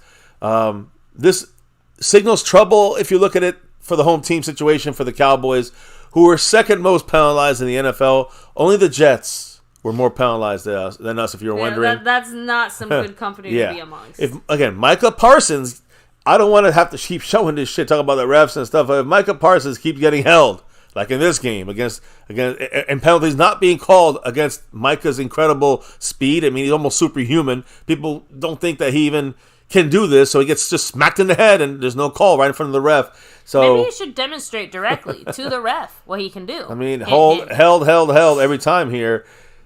if he continues to get no holding calls and the Packers receive the benefit of being an away team, then it could be a scarier game for the Cowboys if we're not careful. Don't let the refs take over. This Tolbert has not officiated a Packers or a Cowboys game this year. So he has not seen either team this year. Okay. But the Cowboys are familiar with him as a ref. Since he became a lead referee in the NFL in 2014, he's officiated 8 Cowboy games. And in those 8 games, the Cowboys won 3 of them and lost 5. That's not great inspiring. news, but at the same time, like without any additional context, even I can't necessarily hold that against the refereeing crew. I hear you, but again, not a good record against this guy. We got to play cleaner. Most recently, he officiated the first game of the 2022 season where Dak broke his thumb against Tampa Bay, and it was a 19-3 loss for the Cowboys. That was our last home loss, by the way, that we've had, and so far in our current streak. So hopefully this motherfucker don't end the streak. Tolbert's penalty record against home teams and the Cowboys record with him in charge, I guess, is a reason for. I guess I hope there's something good to think about this if you can get through those things in 16 games that Tolbert has officiated this year. The home teams, even if he's harder on them, 12-4, they still win even with the penalties against them. So let's hope that part of the trend continues. Now, of course, Micah got to get these calls, but the ref check still stays in place. Baby, in the NFL, when it comes to actual flags thrown, Brad Rodgers throws 15.13 flags a game. Ron Torbert is second most. Ron Torbert throws 14.75 per game. Tied with Sean Smith, who, by the way, was our ref last week. So I mean, we gotta handle business. How that went. Yeah, I mean, we did well. Montana brings up a good point, though. So far in the playoffs, the refs are kind of letting all the teams just play. You know what I mean? If you watch today's games, they're definitely not trying to take over, but always happens in one game. Watch it be ours, right? I don't disagree. But either way, a good point though. Hopefully, this is a trend that continues throughout the playoffs. But Ron Torbert, he throws almost 15 flags a game. So Cowboys, I guess you got to play cleaner than you usually might have to. Now, what are real quickly? We finish with the ref check. What are the flags that are called the most by this refereeing crew? This Ron Torbert group. False start by the offense. All right. That's thrown about 3.5 to 4 times a game. They throw it. I guess they dealt with a lot of sloppy offensive teams. You cannot move. That's the rule there. It's pretty simple. We are pretty familiar with that one, unfortunately. Unfortunately, the second most one, over 2.5 times per game, offensive holding. That's a killer there. So actually throws that one more against the away teams usually, but still. You know what? I fully expect both Smiths to get called for that one at this point. But I also expect, like we were just watching when it came to our defensive side of things against their offensive lines, we're going to have to get these penalties called by these fucking refs. I don't know what it's going to take, but they better get to it. And if it continues, I mean, you just can't complain about it. You got to just overcome it. But you got to hope these refs, when there's a penalty, let them play for sure. But when there's a penalty like this, you call that shit. Don't allow that to happen. So that's all. I mean, just call that shit. But again, offensive holding, be real then about it and call offensive holding when they're holding Micah Parsons. Defensive holding. They also call defensive holding penalties a lot. So not necessarily the interference, although I will say defensive holding is about once a game. Defensive pass interference also once a game. These are the ones they call. False start, offensive holding, defensive pass interference. So we can't be overly handsy in this game on defense. If the other team is, then they will get flags. So we can't be too handsy on defense, but we also are going to get shit on offense, like in the sense of penalty. Just don't get no holding, no offensive holding, no defensive pass interference or holding. So let's see what happens. I don't know. Which again, at the end of the day, you should be playing a clean game regardless. Yeah, but remember, I also think these are the penalties that are most called anyways in the NFL. So holding and defensive interference, those are the two easiest flags that get thrown out there. So they're kind of just following the trends. What are the least flags they call? Illegal shift. Okay. Illegal substitution, ineligible downfield pass, offensive pass interference. So you can play a little on the offensive side. You get a little rougher, maybe. Defense cannot play rougher. And encroachment, which, again, that's a problem at times for us. We got to be aware that we don't cross that line of scrimmage on defense. So that is the rev check. It's in the books. Now we're going to get to the final portion of things here tonight. But a quick little run through, a quick family check, baby. A quick comment or two from the family in the house. Let me go ahead and hit up the chat here and take it easy, Fuego. Have a great night. Get ready for that game tomorrow. We gotta be, prepared, rested, and ready. Hell yeah. To go, right? So, let me see here. Jason Rumford said refs are known for calling offensive holding. Yep, all refs. Except against Micah, of course. So, it's okay. They all turn into Stevie Wonder there. Cassie Stewart said, like I said earlier, expect flags against us if we get a lead on the Packers or if it's a close game. And yeah, we have to overcome it. Like I say, Cowboys must overcome it. Fuego saying, they even missed horse collar calls. Matt Batten said, play our football. Cowboys will be fine. There's no need to worry about the refs. We got to overcome them. I agree. Don't worry about them. Overcome the refs. That's the key. Don't get stuck and bitching about the refs. I agree. We know we're gonna get shit on some calls. Accept it. Oh, now Fernando Gonzalez also saying, we just broke the Jimmy Johnson curse. Yep. So far, so good since that happened, right? Now, as we get breaking this thing down, generally speaking, as a game, as an entire concept of beating these Packers, this is a playoff game. This ain't we'll play next week and get them, guys. This is it. This could be the last day of our season. So we gotta take it with that urgency. So how do we beat this team? Let's look at the real numbers here, guys. The real numbers and the outcomes that we need to see. And I want to know what you think about this. I want to know what the chat thinks. Okay. As we wrap this up, guys, last drops of knowledge in the chat. Last drops of love from above to get in this raffle tomorrow. And let's break this down. Stage is set Sunday afternoon in this game in Arlington, AT&T Stadium. And it's going to be cold. Not as cold as the other places. It's going to be sub-freezing temperatures, guys. It's going to be under 30 degrees. It's going to be around 30 degrees, I think. But, again, we need to get inside this stadium. It's going to be nice and warm, I guess, toasty. Hopefully we'll be heating it up, offensively and defensively. Hey. At home, where we need to, we've always dominated. This year, 8-0, got a 16-game streak, blah, blah, blah. Knock on wood, there's no jinx there. But we got to keep that same mindset, that power, that confidence. It's a matchup that it favors the Cowboys in experience, favors the Cowboys in talent. Again, cannot overlook this is not you can't say any game is a trap game, obviously in the playoffs.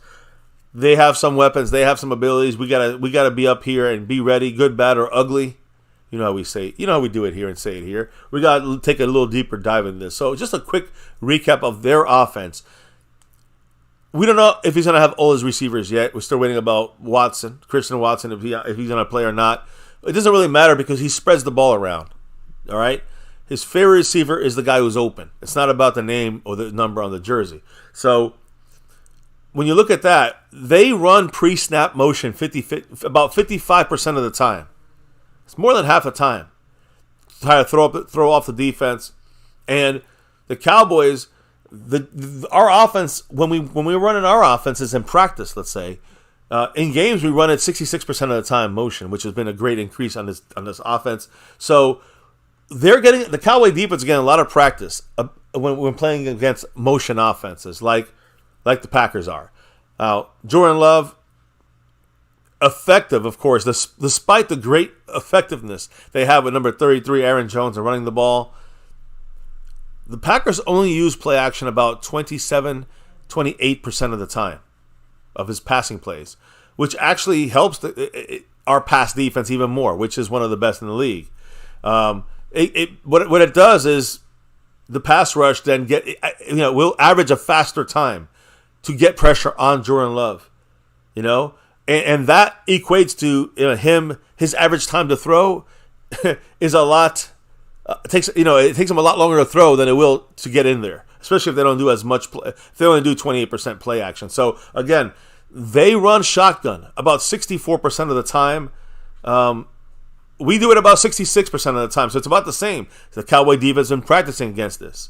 We know. So against our offense, but to me, guys, when you look at the way that Micah gets off the ball, with lightning quick speed. I mean, forget about Mozzie's the opposite of that inside, but Micah is in there lightning quick.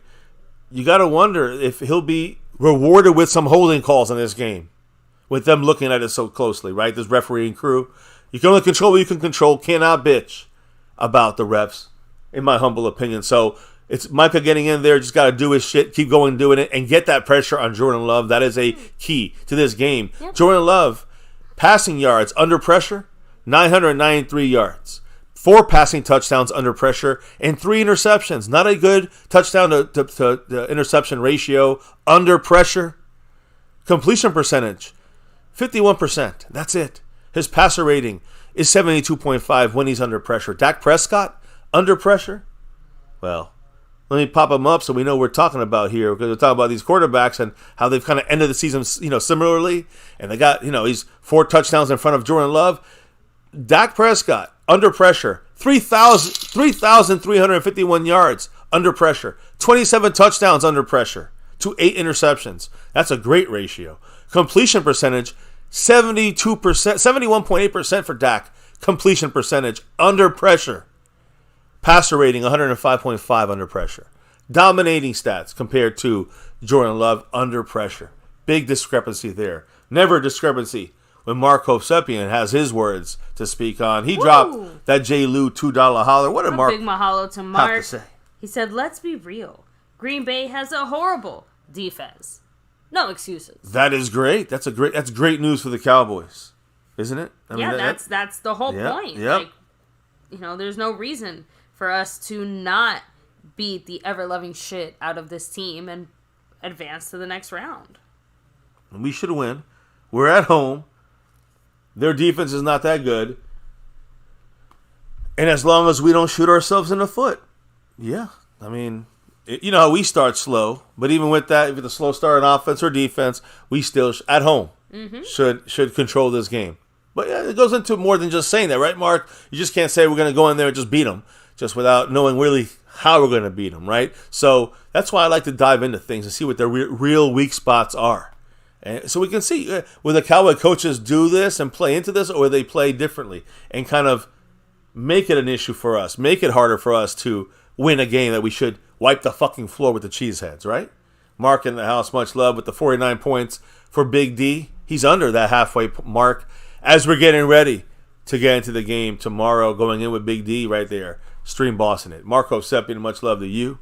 Always repping that star over everything, all the way from Hawaii. Now, as I was saying, the pressure side of things, Dak Prescott, 3,000 plus yards to Jordan Love's 993 yards under pressure. 4 touchdowns for Jordan Love and 3 interceptions under pressure. Dak, 27 touchdowns, 8 interceptions under pressure. Dak completing the passes 72% of the time. Passer rating 105.5 under pressure. Jordan Love under pressure. Completion percentage 51%. Passer rating 72.5. So you understand, we have to get pressure on Jordan Love. That is a key in this game. This is a big separation factor between both of these quarterbacks. Dak excels when pressured, and Love, in his inexperience, leads to mistakes and bad, below-average play. All right? So, again, Dak throwing 3 more times touchdowns than interceptions when protection breaks down, and Love going, 1-for-1 ratio, basically. 1-to-1 ratio there. The Cowboys are opportunistic on defense. We should be feasting on when getting pressure on Love. We should be feasting. Now, what about versus the blitz? Jordan Love versus the blitz, 1,389 yards. Dak Prescott, 1,389 yards. Literally the same exact numbers against the blitz. Against when you blitz now. Passing touchdowns for Jordan Love, 11. Dak, 15. Interceptions thrown against the blitz. Jordan Love, 1. Dak, 2. Completion percentage when getting blitzed, it's about negative 3.4 above expectation for Jordan Love. For Dak Prescott, it's plus 6.5%. And the passer rating, when getting blitzed, Dak, 120.7, 98 passer rating for Jordan Love. So what jumps up here, guys, is that Dak, when he is blitzed, when Dak Prescott is attacked, it's touchdown city. It's domination. Dak is dominant against the blitz, against good teams or bad teams, home or away. So he is fantastic when being blitzed, and his expectation actually increases when there's more than 4 defenders, meaning a blitz is coming, 5 or more. So Love's numbers, a little deceiving. When you put it, again, he's very close to some of these numbers, but it's about the kind of struggles he has versus certain kind of pressure. See, Dak doesn't struggle under pressure or getting blitzed. And it seems like in blitzes, Love does great, or does almost, decently compared to Dak Prescott. Generic pressure is the key here. What do I mean by that? The time to throw the ball, the time to get pressured. The Cowboy defense, we get to the opposing quarterback in 2.44 seconds. The Packers, Jordan Love throws the ball in 2.77 seconds. We get there a 0.3 of a second faster, and Jordan Love throws the ball. So unless they're redoing their entire offense, on a consistent basis, the Cowboy defense should be getting to Jordan Love 0.3 of a second faster than he throws the ball. That means he's getting pressured. That means he's down to 51% completion percentage. You guys feel me on this? Now, on the opposite way of things, in their defense, it takes 2.7 seconds to get to the quarterback. It's funny. That's exactly how long it takes Jordan Love to throw the ball. But their defense, 2.7 seconds to get pressure on the quarterback. Dak throws the ball in 2.69 seconds. So about a tenth of a second faster than he gets pressured on a consistent basis. So their defense should not. They're good. They're a good pass rushing team, but they're not. They don't get to the quarterback, not Dak Prescott, as consistently as they will before he throws that ball. And again, I'm not talking about sacks. I'm talking about pressure. So if things hold true to the tendencies, and the Cowboys will have our full offensive line this week. I said a lot of important stuff there with Terrence Steele yesterday and Biotish. They got to do their jobs this game. But if they do even half their job, Dak Prescott should comfortably be getting the ball out before the Packers pass rush reaches him, and doesn't have to be disrupted. That Dak will be less disrupted in his passing. He'll be less sped up or have to go through his reads quicker because of this.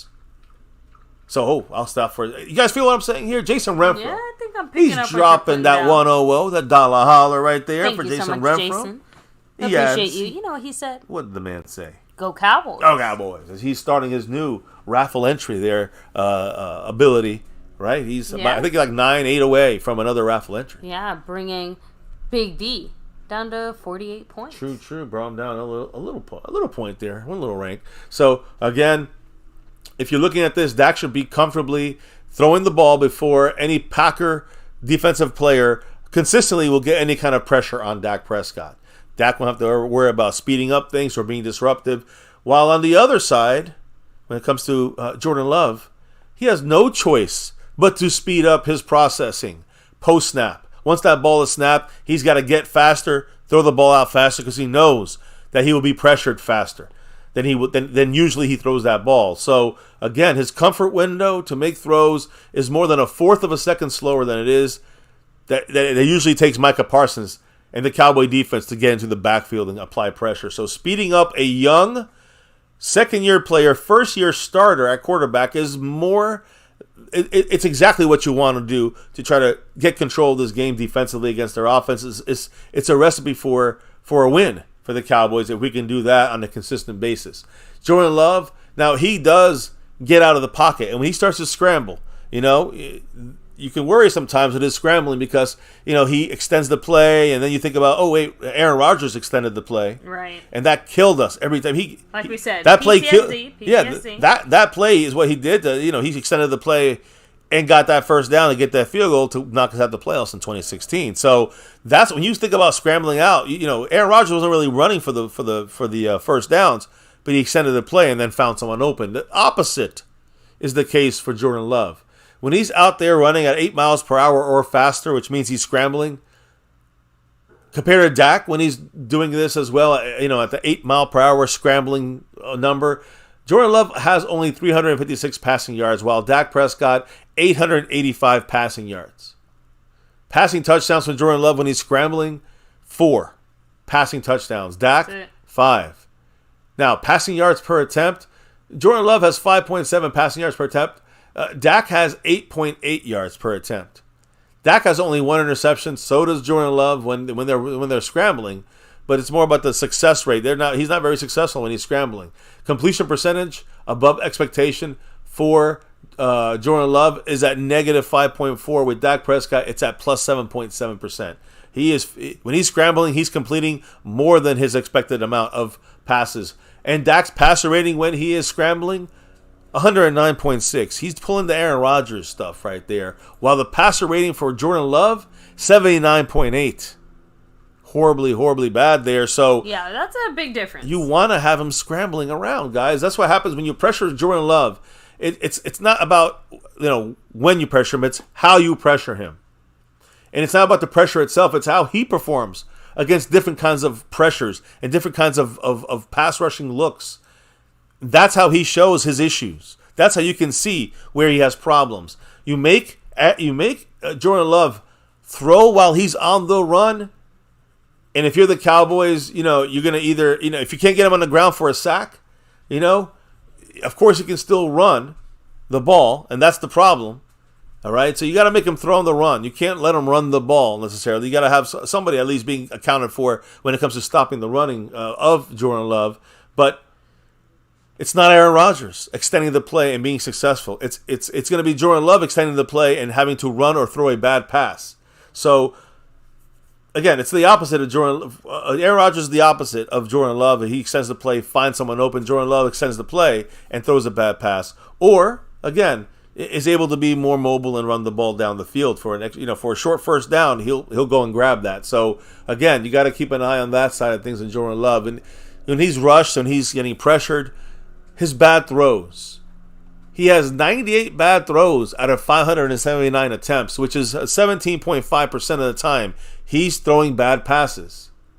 Dak Prescott, on the other hand, when it comes to bad throws, 68 bad throws on 590 passes. That is 11.7% amount of bad throws for Dak Prescott. That's a career low for Dak. All right, and this excludes throwaways and spikes and stopping the clock kind of stuff. So this comes down to the young Jordan Love's ability to produce when he's pressured organically and forced to throw when he's on the run. All right? This basically drops all his stats and his abilities down when he's running around trying to find a pass and scrambling out of the pocket in that way. Again, the only concern for the Cowboys will be when he does escape the pocket. You got to stop him from running the ball. That's where it changes from an Aaron Rodgers. He's not going to run, but he's going to get some yardage, through the air, extending the play. This guy's going to get the yardage on the ground.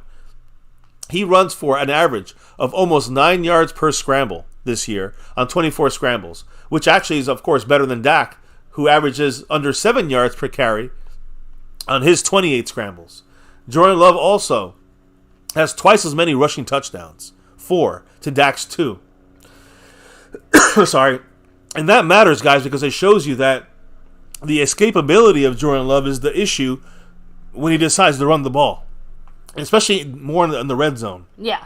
Or the goal line. So it's not the way it was for Rodgers, but it is the way it is for Love. So his mobility, we have to watch him run the ball while throwing the ball, not as much when he's breaking the pocket. Yeah, and we've also touched on this a few times throughout the week, right? It wasn't just our players. It was our coaching staff, our front office, that all touched on Aaron Jones.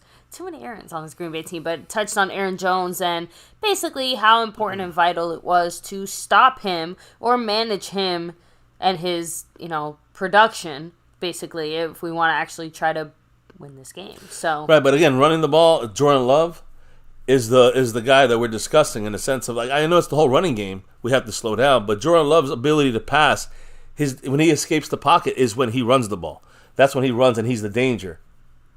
Running the ball. Aaron Jones is the danger just running the ball. He's a running back. But when we talk about passing and how you get pressure on these guys, you get pressure on Jordan Love, he goes downhill. You get him out of the pocket and scrambling, downhill. Throwing the ball, he goes downhill.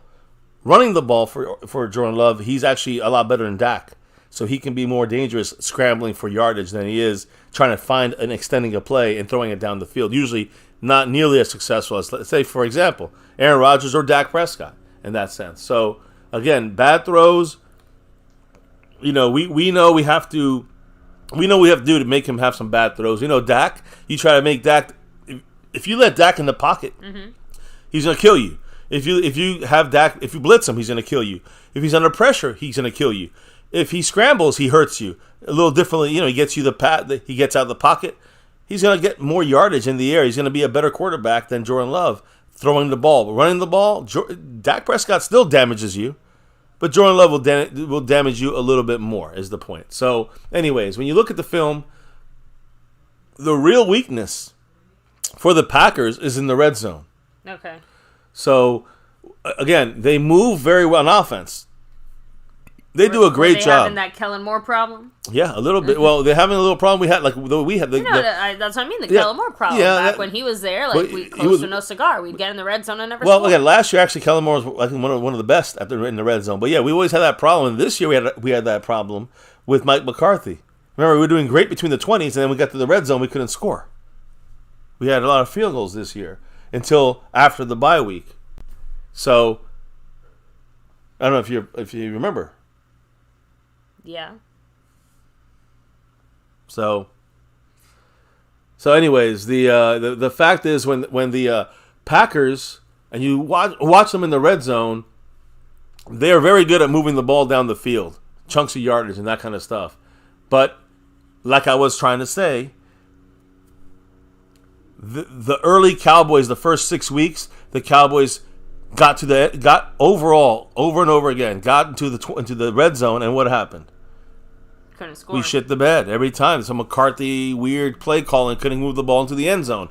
That's the way the Packers are. Now, we changed it up, it got better, but that's the way the Packers are now. So, just to have an idea, right? They struggle getting the ball in the end zone. When you look at the red zone numbers, Jordan Love compared, let's say, Dak Prescott, you have 102 dropbacks for Jordan Love compared to 107 for Dak Prescott in the red zone. Dak, 442 yards in the red zone.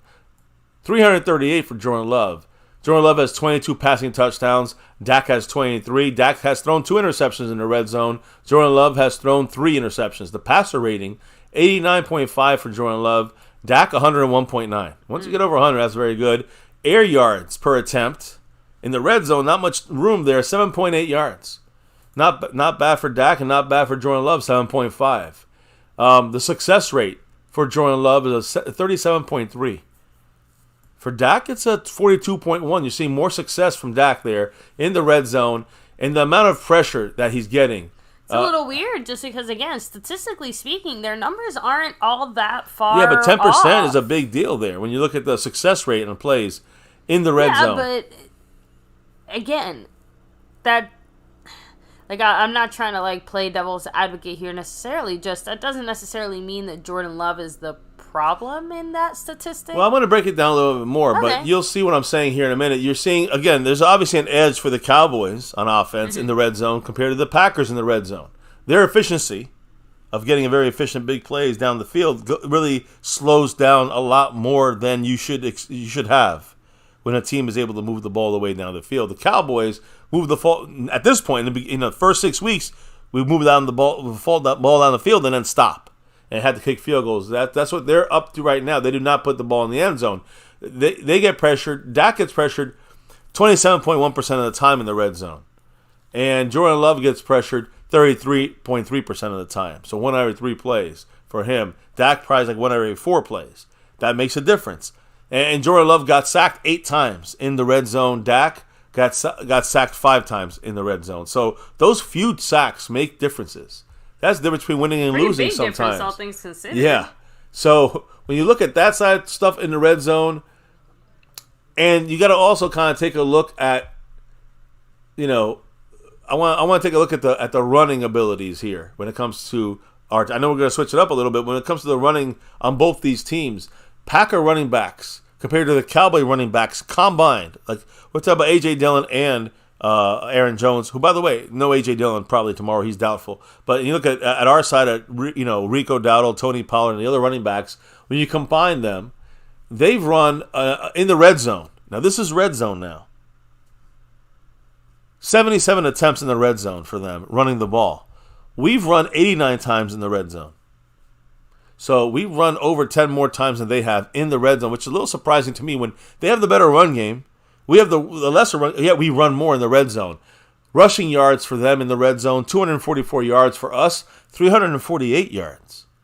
We get in the red zone a lot more often, obviously. I was just about to say, I'm like, do you think it's just an attempt thing? Like, if they've only had 5 or 6 chances, but we've had 10, like, no, of course we've run more? Well, yeah, but, it does make a difference. That means we should drive down the field in this team and punch the ball in there a lot easier than they will do it to us. So, rushing touchdowns, for them, 3 of them in the red zone. We have 6 rushing touchdowns, which is still weird to me to even say that we're that much better than them, almost doubly better than them in the red zone. Rushing yards per carry, 3.2 for the Packers. For us, 3.9. Which is it's a bigger difference than you think. Again, even getting almost 4 yards a carry in the red zone is major. And then you have the success percentage. They're successful 33.8 times that they run in the red zone. We're successful 46.1% of the time. So again, yes, while Tony Pollard and Rico Dowdle have been supposedly very, very bad at finishing drives on the ground this year, if you look at these red zone numbers, much better than maybe before you thought about these numbers, right? So the Packers are the ones who are actually borderline below average here. I would say they're below average in the red zone, especially running the ball. That's the surprise. They suck at running the ball in the red zone. So this impactful Packer offense moving down the field hit a brick wall once they get to that short field, right? Cowboys bend a lot of times that barely break. So this should be fitting right into our. They might move down the field on us, but we should stop them from scoring touchdowns, supposedly, right? It's a major reason why. They are only averaging 22.5 points per game. And that's still 12th best in the league, but the Cowboys were averaging 29.5, almost 30 points per game, first in the NFL. Even accounting for some of the defensive touchdowns, our offense still is atop the league in scoring points. And again, pretty fucking good in the red zone now. So you look at the types of coverage that go down. All right, and I'm going to flip it over real quick to, I guess I'll flip it the other way to Dak Prescott in the game here. Let me take advantage zone, take a second here to wish Skeptical Fan a great night. Take it easy. Yes, much love, Skeptical. Appreciate him. And reminding everyone to take a second to hit like, subscribe, hit that notification bell. Follow us anywhere and everywhere at MyCowboysFamily. Hop in Discord. Link for that's in the description box down below. Appreciate everybody here. So we're rolling out here, getting ready for the big game. 14 hours away or so. I can't wait. So, Packers red zone. This is specifically their red zone defense. Listen to what they run. Mm-hmm. They run man coverage the most. Man coverage. 37.8% of the time. And they run zone coverage. Not the most. They run man coverage 37.8% of the time. They run zone the most, 62.2% of the time. And there's been 60 out of 64 attempts. That's what they run. They've allowed 38 completions in the air. 276 yards allowed in the air. Allowed 13 passing touchdowns in the red zone. And a passer rating by their defense allowed quarterbacks 109.1, which is very good. They've also gotten 8 sacks. 7 from a 4-man rush with no blitz. So they are effective getting pressure with only 4 guys. Keep that in mind. But they've also forced no interceptions in the red zone. So when you look at these numbers, it gets a little more even when you see how their defense plays and our defense plays in the red zone. It's very similar. Cowboys have to improve because they have to keep the Packers, out of the red zone for 60 minutes of football. That's going to be tough. And Green Bay, they will try to, get the ball moving on the ground, right? But again, for the Packers, it's that 4-man rush that really lets them lean on very heavily on zone coverage. And I mean heavy again, over 62% of the red zone coverage, pass plays, is zone coverage. So that's because they have the front 4, number 90, 97, one of those guys that get in your face and get pressure. So again, pass protection from the Cowboys' front 5 has been lacking at times.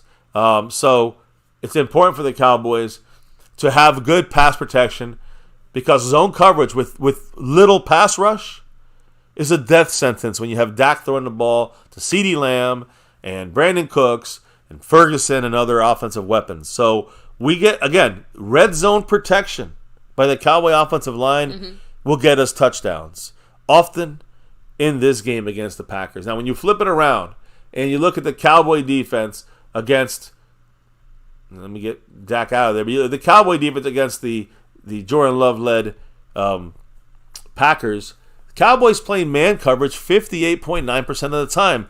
That is what we do more than anything else. They play zone. We play man in the red zone. And our zone coverage is 41.1% of the time. So we don't lean as heavy one way or the other, but we do play more of man coverage in the red zone than zone coverage. We had 51 attempts on defense in the passing game this year in the red zone, allowed 39 completions, allowed 208 passing yards. We allowed 9 touchdowns against our defense and a passer rating of 100.1. So not very good there for the Cowboys in the red zone with a lot of these numbers. We also had 3 sacks and no interceptions as well. So for the Cowboys, who are the opposite of the Packers, a heavy man coverage team, it's all about disrupting the timing routes of the receivers at the line of scrimmage to lengthen the time of the time that it takes for Jordan Love to throw the ball, and then allows the pass rush for the Cowboys, Micah and company, to get in their face and be successful. When the Cowboys do that, teams make mistakes and they got to end up kicking field goals or going for it on 4th down. So the Cowboys have been able to do that kind of style of man coverage, heavier man coverage defense, throwing guys out of the, kind of press, shove them, make sure you check them at the line of scrimmage, and, in that 5-yard range. So it throws them out their routes, slows down the timing. Jordan Love has to wait that extra half second, and that's enough for our guys to get some pressure and do something. Make Jordan Love make mistakes. So, again, for the Cowboys with only 3 sacks, though, in the red zone, we are lacking big time there, but not in pressure. Pressure, we will get pressure in the red zone all day. So, again, a lot of pass breakups in the red zone for the Cowboys, no interceptions. But again, that's where it's a little depressing, a little disappointing. But that, again, it may happen. It may happen still here, even if we're in the playoffs. So we get pressure in the red zone. That should hold it down for us with their weaknesses they have in the red zone, and they have weaknesses running in the red zone. So again, their run defense with number 33 there, Aaron Jones, is going to take most of the snaps tomorrow. There's not going to be an A.J. Dillon to help him out. The Packers' run defense in total, they have 71 carries for an average of 3.5 yards per carry and 8 rushing touchdowns. So when it comes to that side of things, and you look at the Packer run defense, I mean, they allow a lot of, they allow a lot of yards per carry on the ground.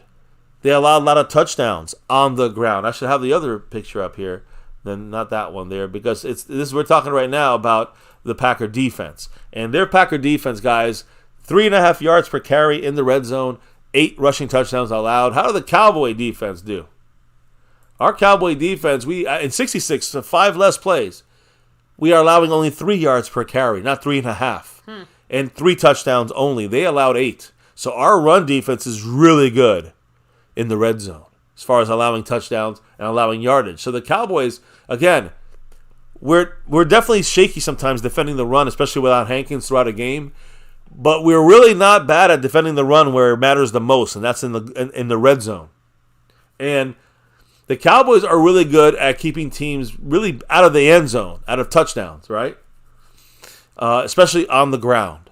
Only 3 of them the entire year. That's DeMarcus Lawrence leading that charge of stopping the run. Micah Parsons, Osa Odigizua, of course, Jonathan Hankins, Gallimore and Chauncey Golston and other guys also help out in the inside and the middle and stopping the run and stopping touchdowns from being run in to the end zone, on the goal line, whatever it is. We do a great job at that. However, the Packers, they also have allowed 5 more rushing touchdowns in the red zone. And that's where our run game has to come in. They're one of the worst run defenses in the league. And that doesn't change on the goal line or in the red zone. So to me, if we're in the red zone or in the end zone and in the goal line area, don't worry about getting cute and throwing the ball. Run the fucking ball. That's what we should do. So again, They allowed 5 more rushing touchdowns in the red zone with only 5 more attempts in the red zone against them on the ground. That shows you the comparison. Between 8 allowed runs in the end zone on the ground by them in the red zone and 3 by us. So again, Cowboys only have to do well stopping a 4-man pass rush. All right, if we can hold back their 4-man pass rush in the red zone, there'll be no resistance from the Green Bay defense once we get inside the red zone. That is a fact. We have to score touchdowns once we get in the red zone. So if you want to take another key away from this, we must, in this specific matchup, we must score touchdowns when we're in the red zone. That's it. And the numbers go our way. Now, when you look at our run defense and their run defense, the Packers' run defense, they've allowed 2,181 rushing yards allowed. Our run defense, 1,900 yards allowed there, right? So rushing yards per game, 128 for them. We allow 112. They are not very good at stopping the run, guys. They allow 4.4 rushing yards a carry. We allowed 4.2. Rushing yards before contact, 1.4. All right? We allow 1.5. And the rushing yards after contact, they get about their run defense allows 3.4 yards per run.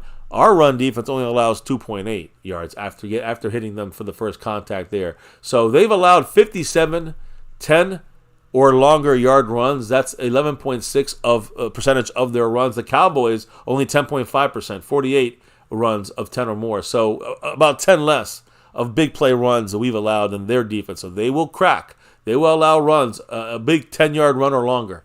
Now, you can look at other numbers here, but rushing touchdowns allowed, they allowed 15. We've allowed 14.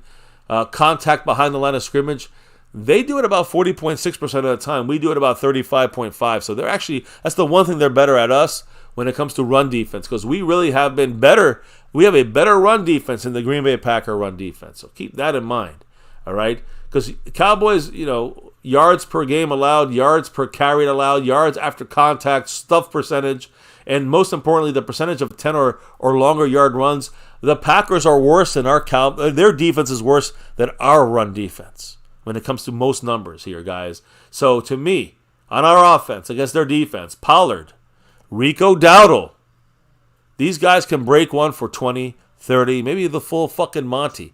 I'm just saying, watch. Nice to finally see him do it. Watch. Yeah. I think one of my bold predictions is that running game against the Packers. If we're smart, I know we love passing. I know we're gonna still pass a lot. If we're smart though, against a team that's fucking sucks cock against the run, if we don't run against them, we're stupid. Although, if we get time to throw, well, we can throw as well. And McCarthy will probably try to lean on that. But I don't think anyone's saying don't throw. It's more about the fact that, like you said, one of the specific matchups where they do have a weakness is the run game. Don't lean away from it just because you can pass. Right, and we are good at passing, and we're not great at running. You know what I mean, though. But exactly, we're great at passing. Doesn't mean you have to do that. Like, I'd rather hold back some shit and just run on this fucking team until we're up 21-0, and then just keep running and let the fucking time run out, and let's save our fucking offensive trickeries for next week. You know what I mean? Like that. Think that way. Think ahead of schedule. I hope McCarthy and crew are doing that. But in a game where you probably can run the ball just as much as you can throw the ball here, then other teams we got to use that passing game a lot more. So a team like this that can't stop the run, you fucking run on them. You at least you have to run more than pass, but you run more than you're used to running against a team like this. Even though you still attack it with the pass, and I think you should pass on early downs. So either way, I think the Cowboys have control on offense, running the ball and running plays that accentuate those things, and then we can still expand to a heavy pass situation if needed. But the key here for us, when you flip it around the other way, our defense with Hankins back in action, guys, we've seen the difference just in the week he played. With Hankins back, Marquise Bell, Damone Clark, and Osa and others inside there will again are going to have a much better chance of slowing down number 33, Aaron Jones, right? Someone who's had fantastic days against the Cowboys, games against the Cowboys at home or in Green Bay. So again, Hankins back, Aaron Jones should be slowed down even more. Now what about the Packers' overall pass defense against Dak and CeeDee Lamb and this offense throwing the ball. They have 509 attempts against them in the passing game. This is their defense. Mm-hmm. They've allowed 3,800 yards. Passing yards allowed per game, 224. Not good, although, people don't really throw too much. Only 509 passing attempts against them. They've allowed 21 passing touchdowns, and they only have 7 interceptions. I mean, Deron Bland has 9 interceptions by himself. Passer rating against this pass defense, 94.7. So, again, statistically averaging a rank of 21st in the league when it comes to success rate in coverage. Across all the different coverages they use, like cover 1, they're 24th maybe in cover 1 defense. In cover 2 defense, 2 safeties, they're 26th. In cover 3 defense, they're 21st. In cover 4 defense, they're 24th. And in cover 6, they're 12th. I guess that's their best. But that means you can run all over them. The point is here, each of these sets, these are their most used defensive sets in there. And they're all vulnerable against, posts, deep outs, in routes, slants, quick outs. All of these things will destroy all these defenses. So that's why, and they're low rank on the defensive pass side of things. So when you look at the fact that we're going to have guys in there, like CeeDee Lamb, thriving in running these routes, Brandon Cook as well. I'm just saying, they all have a tendency, the Packers, to sacrifice the coverage in the middle of the field to help the boundary and the corners who have a difficult time matching up with the talent of higher-end receivers like CeeDee Lamb. I also think when you look at the seam or the inside work, you look at Jake Ferguson. Like we said earlier, I think one of the keys here that may be, under the radar for most opponents of ours, Jake Ferguson is sneaky good. And again, when they start worrying about CeeDee on the outside or Brandon Cooks on the outside or anybody, that's when you can easily attack the inside. So Jake Ferguson will be there to collect some stuff. Now, Cowboys, when you look at our overall pass defense, which has been one of the best in the league, we have 503 attempts against us, not much, right? Because we scare teams away from throwing the ball in us sometimes. But passing yards allowed, 3,481. We only allow 205 yards per game in the air against us. We allow 21 passing touchdowns, which is the same as them, but they have 7 interceptions. We have 17. And their passer rating was like almost 100. We have an 80.8 passer rating against opposing quarterbacks. So, again, when they don't run, when Jordan Love is forced to pass, if he doesn't have much help or support in the run, which is important to stop, his youth and inexperience will show up a lot when he's forced into difficult situations. And again, it's about getting to him in time. You get to him in about that 3/10 of a second faster that he throws that ball, he's going to be under duress. So, same team here, guys. Most of the year for the Cowboys have not allowed I think once we allowed a 100-yard receiver, and we haven't allowed one 100-yard running back in any game this year. So, the Cowboys right now defensively, they're in the passing game side of things, there's some things we could improve on. Like tight window percentage, we could be better there. But we're top 10 in almost every category. It's unfair for the competition to compare both these sides of things, whether it's our defense, or their offense versus our defense. Yeah, we could be better in tight window throws, but we're so good in pretty much top 5 in every category. It's hard to be nitpicky on the pass defense. Now, the final kind of thing here, as I finish up the last couple of things, Packers' tendencies in pass coverage. Now, when our offense on that field, what do they tend to do more, right? We talked about man coverage 27.6% of the time. Zone coverage 72% of the time. Quarterback pressure percentage, about 40% of the time they pressure the quarterback. Yeah. Takes 2.73 times to get to the quarterback, but on a 4-man rush, they pressure the quarterback 37.5% of the time, which is very good. They have 46 sacks. 28 of those sacks are on only a 4-man rush. And explosive plays allowed, 16 or more yards.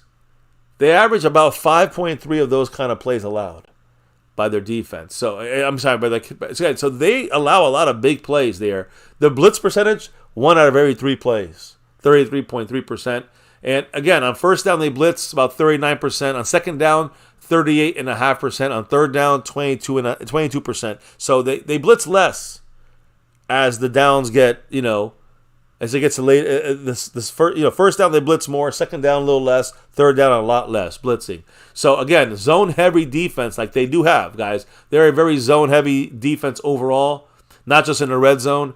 Again, against someone like Dak Prescott, MVP front runner right now, will dissect this zone defense just as easily as he dissects the man coverage.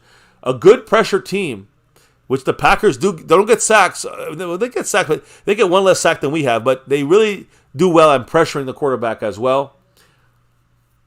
It takes more time for them to get to Dak Prescott than Dak releasing the ball. So that's where they get pressure, but they won't get it in time on Dak on a consistent basis.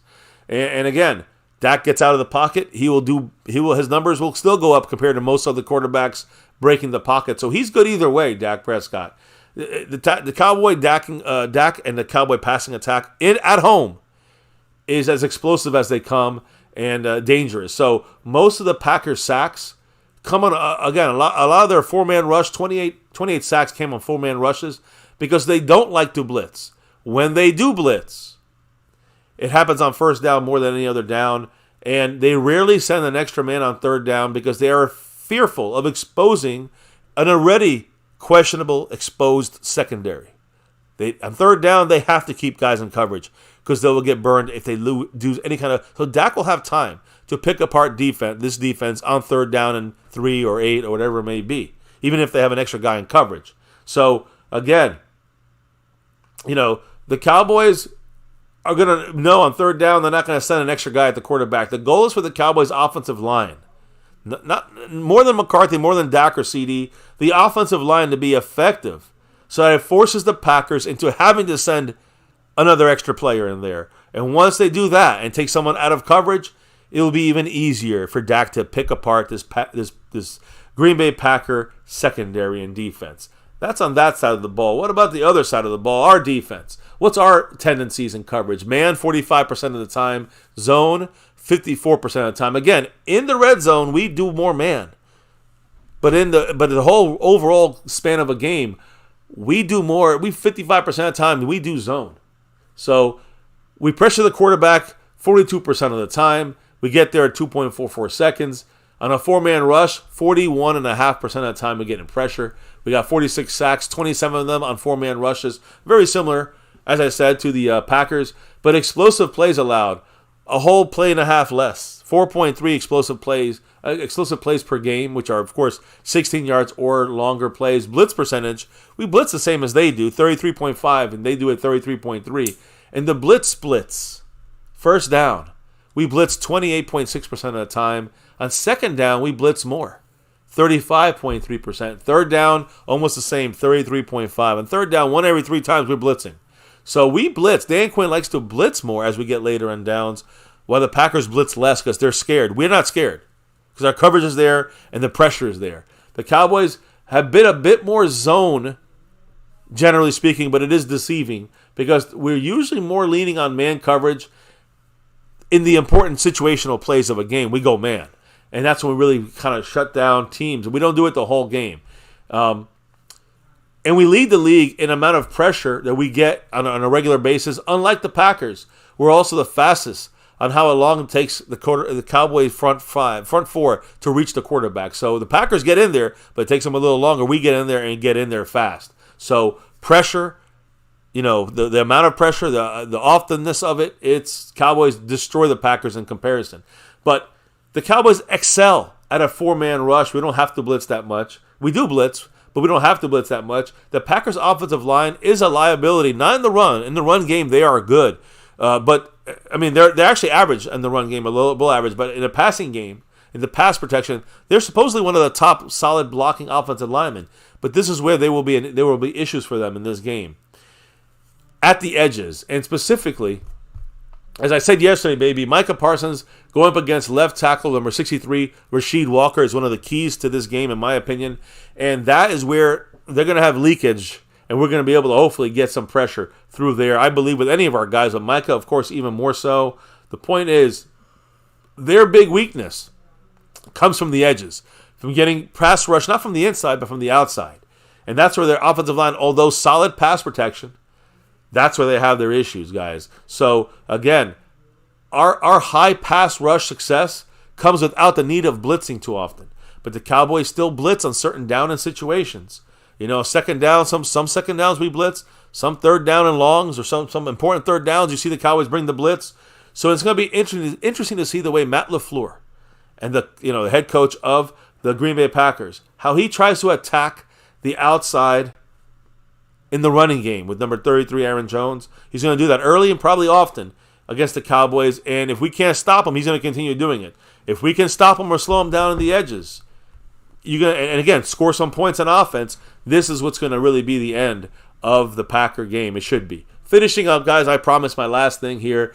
Defensive points allowed. The Cowboys and Packers, you look at their defenses, the Cowboys allow only 18.5 points per game. So we're still averaging less than 20. Yep. The Packers are averaging they were giving up 20.6 points per game. Not bad. So, again, like the Cowboys, the Packers have a bend but don't break situation for them. Again, in the red zone, they're very weak, though. And if we get to the red zone, we should be able to get points up there. Now, the other difference, too, is, other teams bending is one thing. We have a little more bend to us thanks to Brandon Aubrey. True. Just throwing that out there. So, another team's bending could be our breaking. Yeah, I agree. But the thing is, like, if we get to the 27-yard line, the Packers are going to still be solid enough to maybe keep us there and force a field goal. We get into the red zone, they do very poorly at stopping teams once they get past the 20. Right. That's a key there. So once we get to the 20, I should be seeing 7 points go up on that board. That's my expectation in my mind.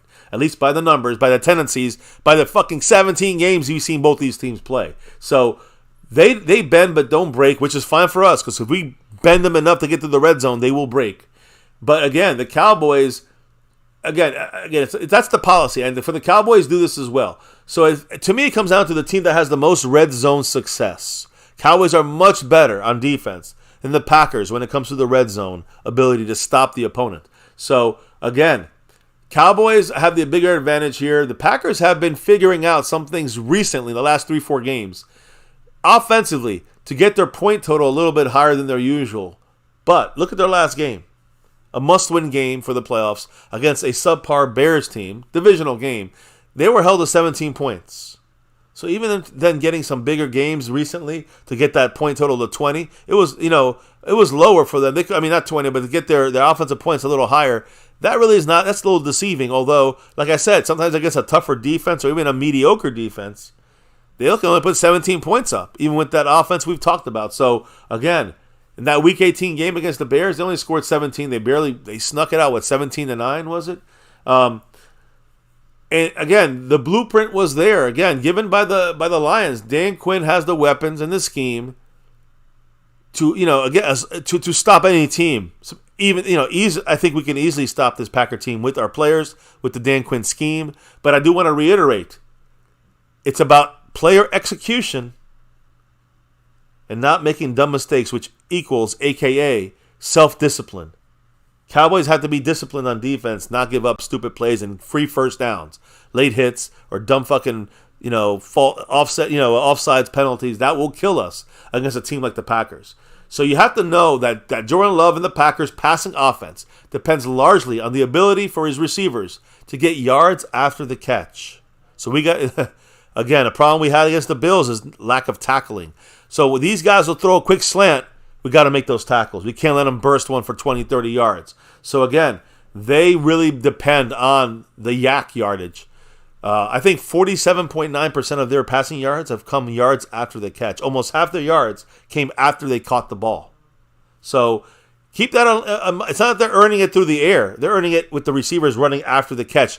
What does that mean for us, guys? We have to have a lot of underneath. There's going to be a lot of underneath throws, probably quick to avoid our pass rush from Jordan Love. And occasionally test down the field. They're going to occasionally go deep here and there to keep the Cowboys honest. But what's very important, the last factor I'm talking about here, and I'm done with it. I've already explained it to you guys. It's tackling. This fucking defense must tackle the Packer running backs, Aaron Jones, but any of their unknown receivers. Execution is going to be a big factor. Agreed. But yeah. Discipline as well. You got to tackle. But tackling must be done, guys, if the Cowboys want to, force these guys to punt the ball, force them to difficult third downs, force them into difficult plays in situational football. If the Cowboys miss tackles, we play like we did against the Bills, they will beat us. It's plain and simple. So we cannot miss tackles. Don't give them those types of opportunities. Yeah, we must not miss any tackles in this game.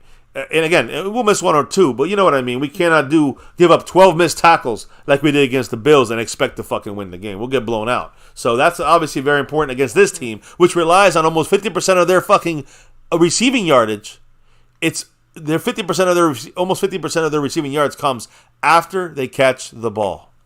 Major stuff there. I hope we all learn together. I give credit to Patrick Walker, who gave a lot of these breakdowns as well, and I just kind of extrapolated stuff from that. So again, great information from him, and I hope that I was able to portray some of that to you guys and also give you guys my spin on some of these things. Our defense against their offense, our offense against their defense. I'm ready for this game. Are you guys? Let's get it rolling. Ready. We have a couple. I guess we'll go, after you do a couple of quick questions, we're done here, guys, but we'll throw up a bold prediction in the final score. You let us know what you think. And again, I want to make sure, before we even go any farther, this is literally your last official chance to get into the Lunatic Raffle. Yeah, we'll break it down one last time for you guys. These you jerseys. drop $10 or more. Yep. Bam. You are entered as one of the lucky potential winners. There's 4 winners going for these jerseys, guys. Your choice.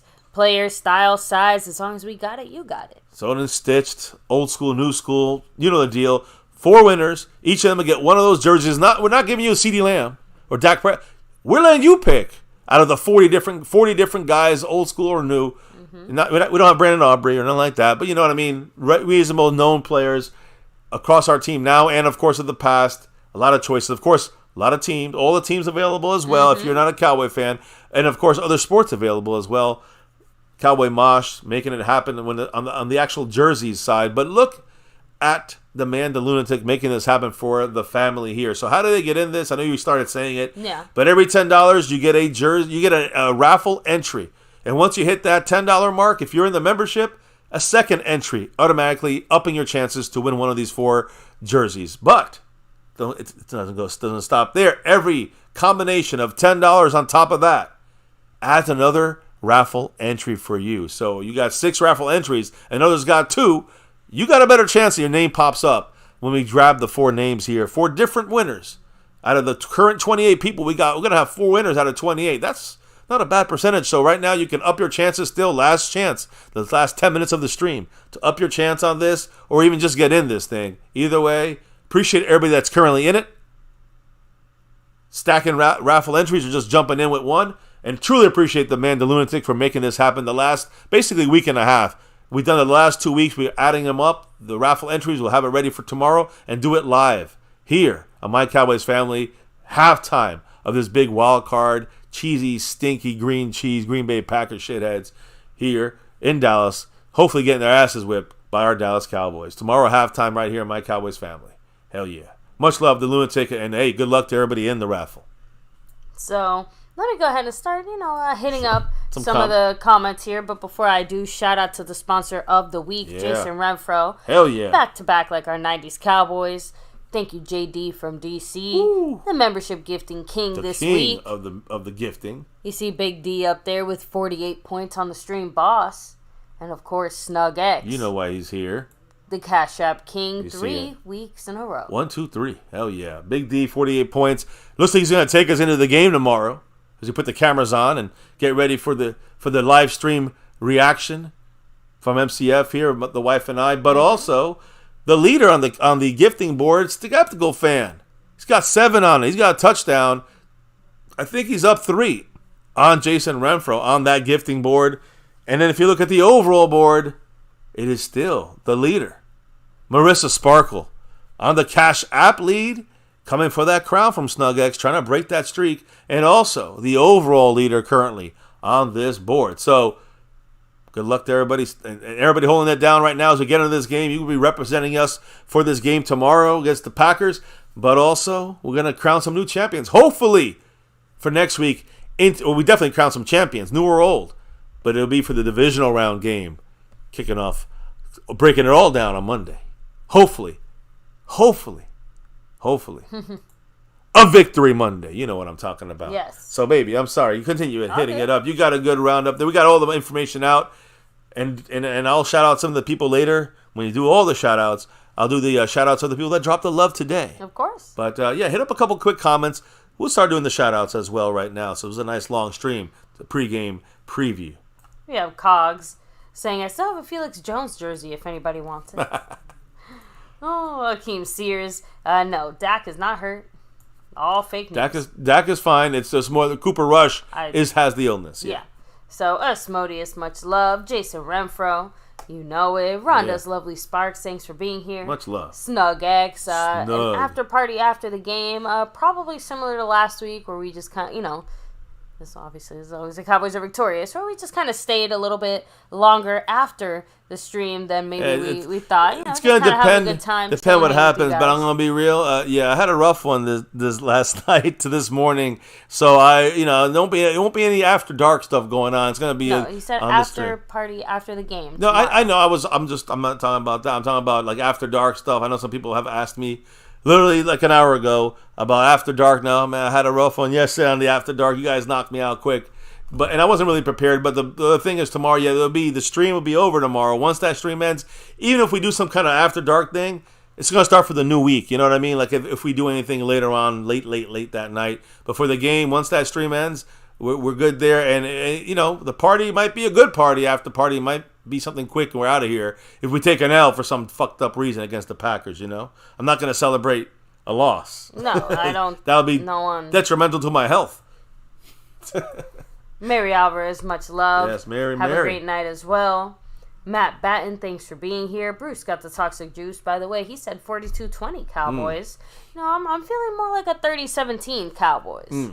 I'll think about it, but I do have a bold prediction, quick one. I'm going to say our running game combined over 150 yards on the ground by Rico Dowdle and Tony Pollard and 2 rushing touchdowns. So I'm going to go hard on the run. I still think we could score some passing. I think we could still put Dak up with 270 and 2 touchdowns or something like that. But I'll tell you my prediction after I kind of calculate some scoring in my mind. But I'm just saying I think we can put up some rushing. If we focus on running a little bit more against this weak Packer run defense, I think we could put up this bold prediction of, hey, pop out of nowhere the running numbers. Right? We haven't had it all year. That's a bold prediction if we pop out 250 and 2 touchdowns. True. And I say running backs and Dak Prescott. He's included in that too. So, just kind of rolling back here. Pioneer. Yeah. Dak Tapes. Jason Renfro. I know to shout you out, but you get an extra shout out. Stephen White.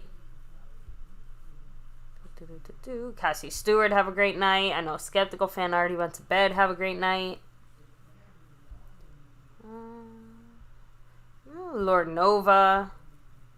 We have Ruko, Asmodeus, Chalk to Montana 808, Marco Seppian. Let me see. Fuego bringing the heat. The Lunatic, the man himself, making it happen here. Aztec Aguilar 04. Akeem Sears.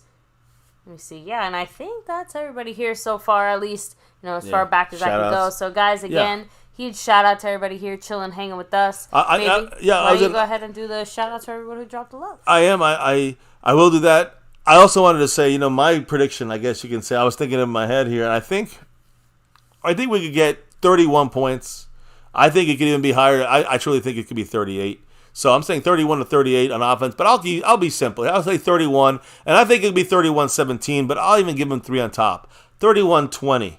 Cowboys beat the Packers, double digits tomorrow in Dallas. But it could be 30. I think it could be 38-17 as well. I think the Cowboys can definitely, kind of pour it on a little bit if needed in those later quarters where we wear on teams and take control of games. But yeah, that's my thought process. It shouldn't be any closer than a 10-point game when this final comes through. In my mind, in my opinion, with the way this team is, the way we are at home, yeah, I'm looking at double-digit victory for the Cowboys, and they're favored by 7.5. We should win by over 10. That's my thought. That's my prediction. Bold prediction: running backs combined running yards over 150 and 2 touchdowns. What are your thoughts before we get to? I do the final shout outs on the love drops. What's your thought? You said the score prediction. You kind of gave me in the 30s, right? What was your? Yeah, I mean, mine was 30-17. So I was just sitting here thinking, like, gee, I wonder what inspired your score prediction. But I wasn't going to say anything. No, as far as, like, bold predictions, I agree with you on the running in general. Although I think yours is, like, extra bold, it feels like. But for me, I have to admit, I'm going defense. And I'm looking at the guy who has the most to prove, right? Micah Parsons. Ooh. I think Micah Parsons is going to have not just a sack, but some kind of bigger something, right? Like maybe a fumble, causing some kind of turnover. Maybe he knocks a pass down, or you know what I mean? Multiple sacks? Multiple sacks. Because he hasn't done well in the postseason. He has kind of, that's been one of the hits on him. He's kind of disappeared in the postseason. Pretty much anything more than one sack, Micah is going to have 1.5, some other kind of statistically significant moment, right? Because we know he's going to get in there. He's going to cause pressure, cause havoc. But we're looking at, like you said, we're looking at the stats. So I think he's going to have some other statistically significant forced fumble moment. Recovery for a touchdown. As far as another bold prediction, I think another guy gets an interception here, and you know what? Why not have it be, let's say, Malik Hooker, just for fun. How about Deron Bland? He already had it. I know. Malik Hooker getting into the mix. Is it my bold prediction or is it your bold prediction? I think you had your chance already. I just threw him up there for fun. Go ahead. Since you're buying interception, that's the only guy I have that throws picks up there. Well, I guess you could say Jordan Lewis in the slot. It's your bold prediction, baby. You're saying Malik Hooker. Jordan Lewis in the slot. Why not? Malik Hooker with the big pick for the wife. Direct names, you're saying. I like it. So, again, Micah Parsons the defense having a big game, it sounds like, for you. And I agree. I agree with you. But Hankins and that defense got to stop that run. So that's the big thing there. To get those interceptions and sacks, that's where it comes from. But yeah, I'm with you. If we control this game, that's what we score points and we stop the run. Everything else will naturally happen. So there you go. Yeah. So let me give the shout outs here. Hope you guys heard that, and we'll see what happens tomorrow. In the end, I don't care if we win by 1 point. And if every prediction I said is wrong, as long as we go to the next round, no injuries, and go Cowboys. We want to get to the divisional round and then beyond. So much love right now to those that drop the love after dark or tonight. Marissa Sparkle, membership back in the star level. She dropped the love after dark. NDN Boogie in the membership, also dropping a couple gifted memberships. Darren Posey in the Navy Blue crew as well. Kirk Burning with the Cash App after dark. Snug X with the Cash App after dark. Gloria also with the PayPal after dark. Skeptical fan, the man gifting memberships as well. Once again, here the leader on that board today, up to this point.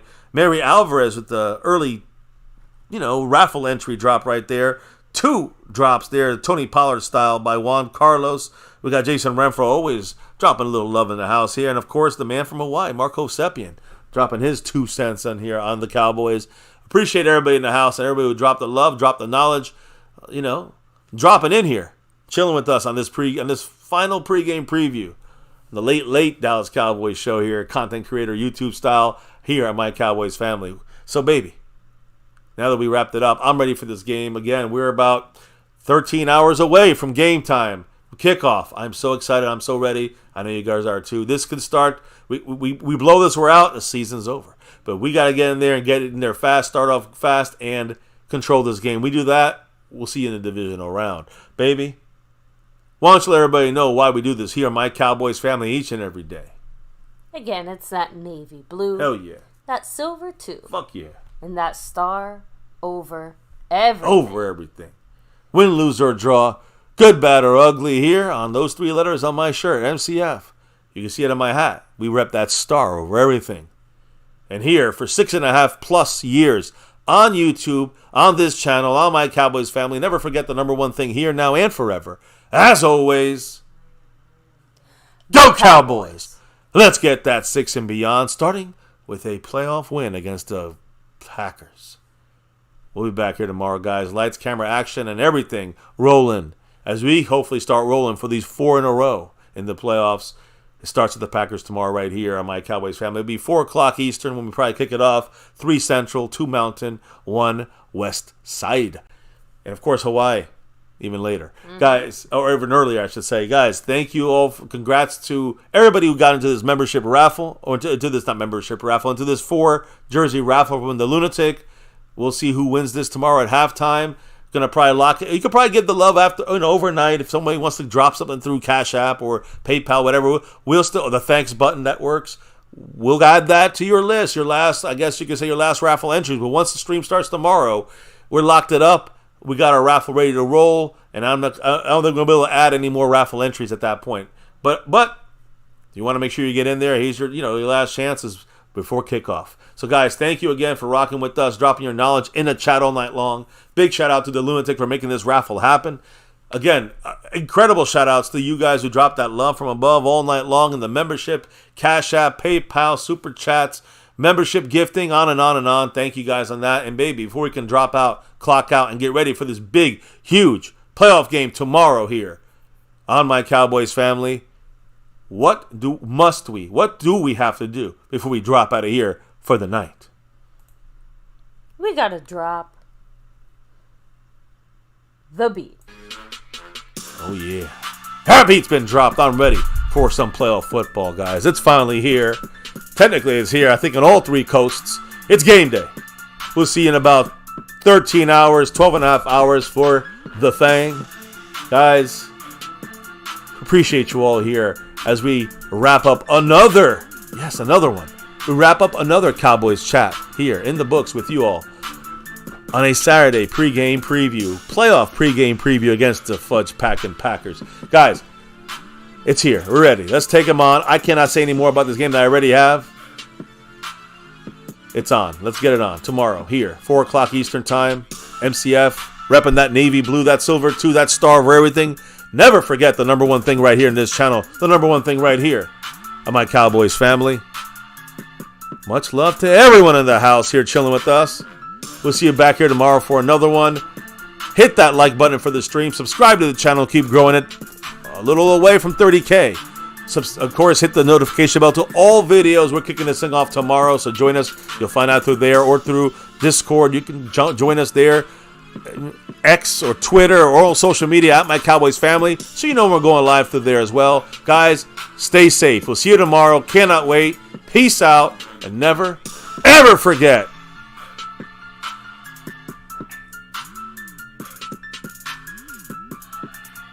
Go Cowboys! Woo!